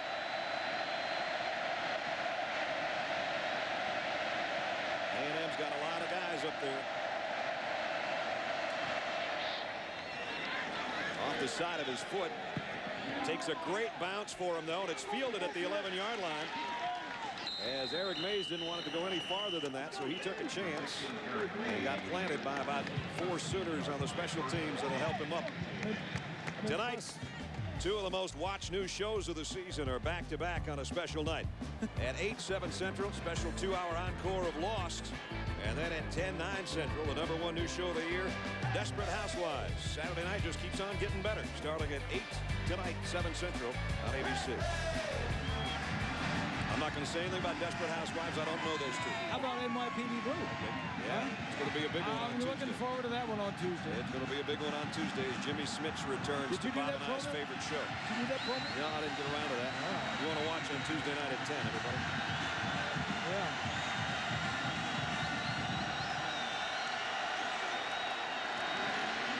Brandon in trouble. Scrambles out of it. Got some open field. The speed of Oklahoma trying to get him, but they don't, and he gets a first down. What a great run. Well, he gets out of bounds, too. He picks up 20 some yardage, 20, and he used up about 15, 16 seconds. They have no timeouts left. So everything has to be either hurry to the ball, move the chains. No linebackers left inside to spy him. They don't worry about him because they don't think he can run like McNeil, but he's watched him in practice a lot. 58 seconds remaining, no timeouts. Ty Brannion at the controls in an empty backfield. 5 wide receivers, you see them all there for him. Here they come. Here comes the blitz off the corner. Brannion again will scramble. Again he'll run. This time he can't get out of bounds. Should have got out of bounds. Nicholson prevents him from getting to the sideline. The yardage that he may gain running is not as nearly important as saving time by getting out of bounds. He hasn't played much. Clock winding down near the half-minute mark before this snap. Brannion, look out. Cody nails him. Incomplete. What a hit by Dan Cody. Cody just keeps on coming, lightheaded or not. Yeah. Cody has played tremendously the second half, as has this whole defense. From this end over here, number 80, he just runs around. Hangartner. Oh. And Brannion will feel that one tomorrow. I'm looking at Cody and wondering if there's a little bunny beating a drum somewhere in the stadium. That's right. Look at those eyes. How'd you like to face that about 75 snaps a game? When he was on the bench, Brad, you know, one of the telltale signs if a guy's not coming back and he wants to, and the trainers don't want him to go in there, they take your helmet away from you while you're not looking. He had a real good grip on his the whole time. He's a senior captain. He knows what he's doing. 28 seconds remaining. Second down and 9. Branyan steps up, fires down the middle, almost intercepted. Intended for Irvin Taylor. Yeah, you've got to make those types of throws and take those chances. Crossing routes where guys can catch and run it, or deep sideline routes, because you've only got 23 seconds and you need a touchdown. So it's all come down now to third down and 9. It's obviously going to be 2 plays to get the 9, but as Bob said again, the clock very much a factor with 23 seconds remaining. And no timeouts. You got to get the first. Worry about that. Let them move the sticks. They'll stop the clock. Otherwise, think sideline. Branyan steps up in the pocket, flushed, and now he'll run. And he's got the first down and out of bounds. 2 scrambles, one of over 20 yards. That one's 13 more. No place to throw it downfield. He definitely has the receivers with the speed and big playability. If he could just hit them downfield, maybe a crossing route, and let somebody use their running ability. 17 seconds, all that remains. Terrence Murphy or Jason Carter. Franks, maybe, the true freshman. They've got it now at their own 48-yard line. They're 52 yards away from forcing possibly an overtime. Trying to spoil Oklahoma's season. Branyan on the run, throws, completes it, out of bounds at the 33-yard line. They've got a shot for the end zone. They got one shot. They got 9 seconds. 9 seconds. Remember, they had a Hail Mary that was answered against Oklahoma State. Branyan's done a nice job. That was a different quarterback. And now Branyan, who has done a nice job, has a chance to be a miracle worker if he can hook up with somebody in the end zone. 9 seconds left. Out of timeouts. Ty Branyan. And whistles blow. I can hear Reveille barking in the background.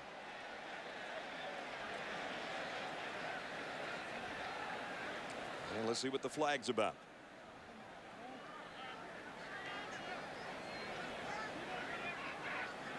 Did Oklahoma call timeout? I don't think they have timeouts. Head ball. Ball start. Number 75, offense. 5-yard penalty. Jamie Hightower, the tackle. The penalty will go against him. That'll force a deeper throw. Yeah, both of these teams, both the offense and the defense, work against this type of play into the practice, into the game, throw it up for grabs, 2-minute drills. All of this stuff is worked on in practice.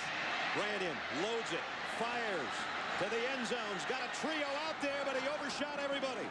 Rodney Poole knocks it out of bounds. There's 2 seconds left. We'll get another shot at it. Throw it higher and not so far. He had Mobley and Murphy and Carter, and he threw it too far.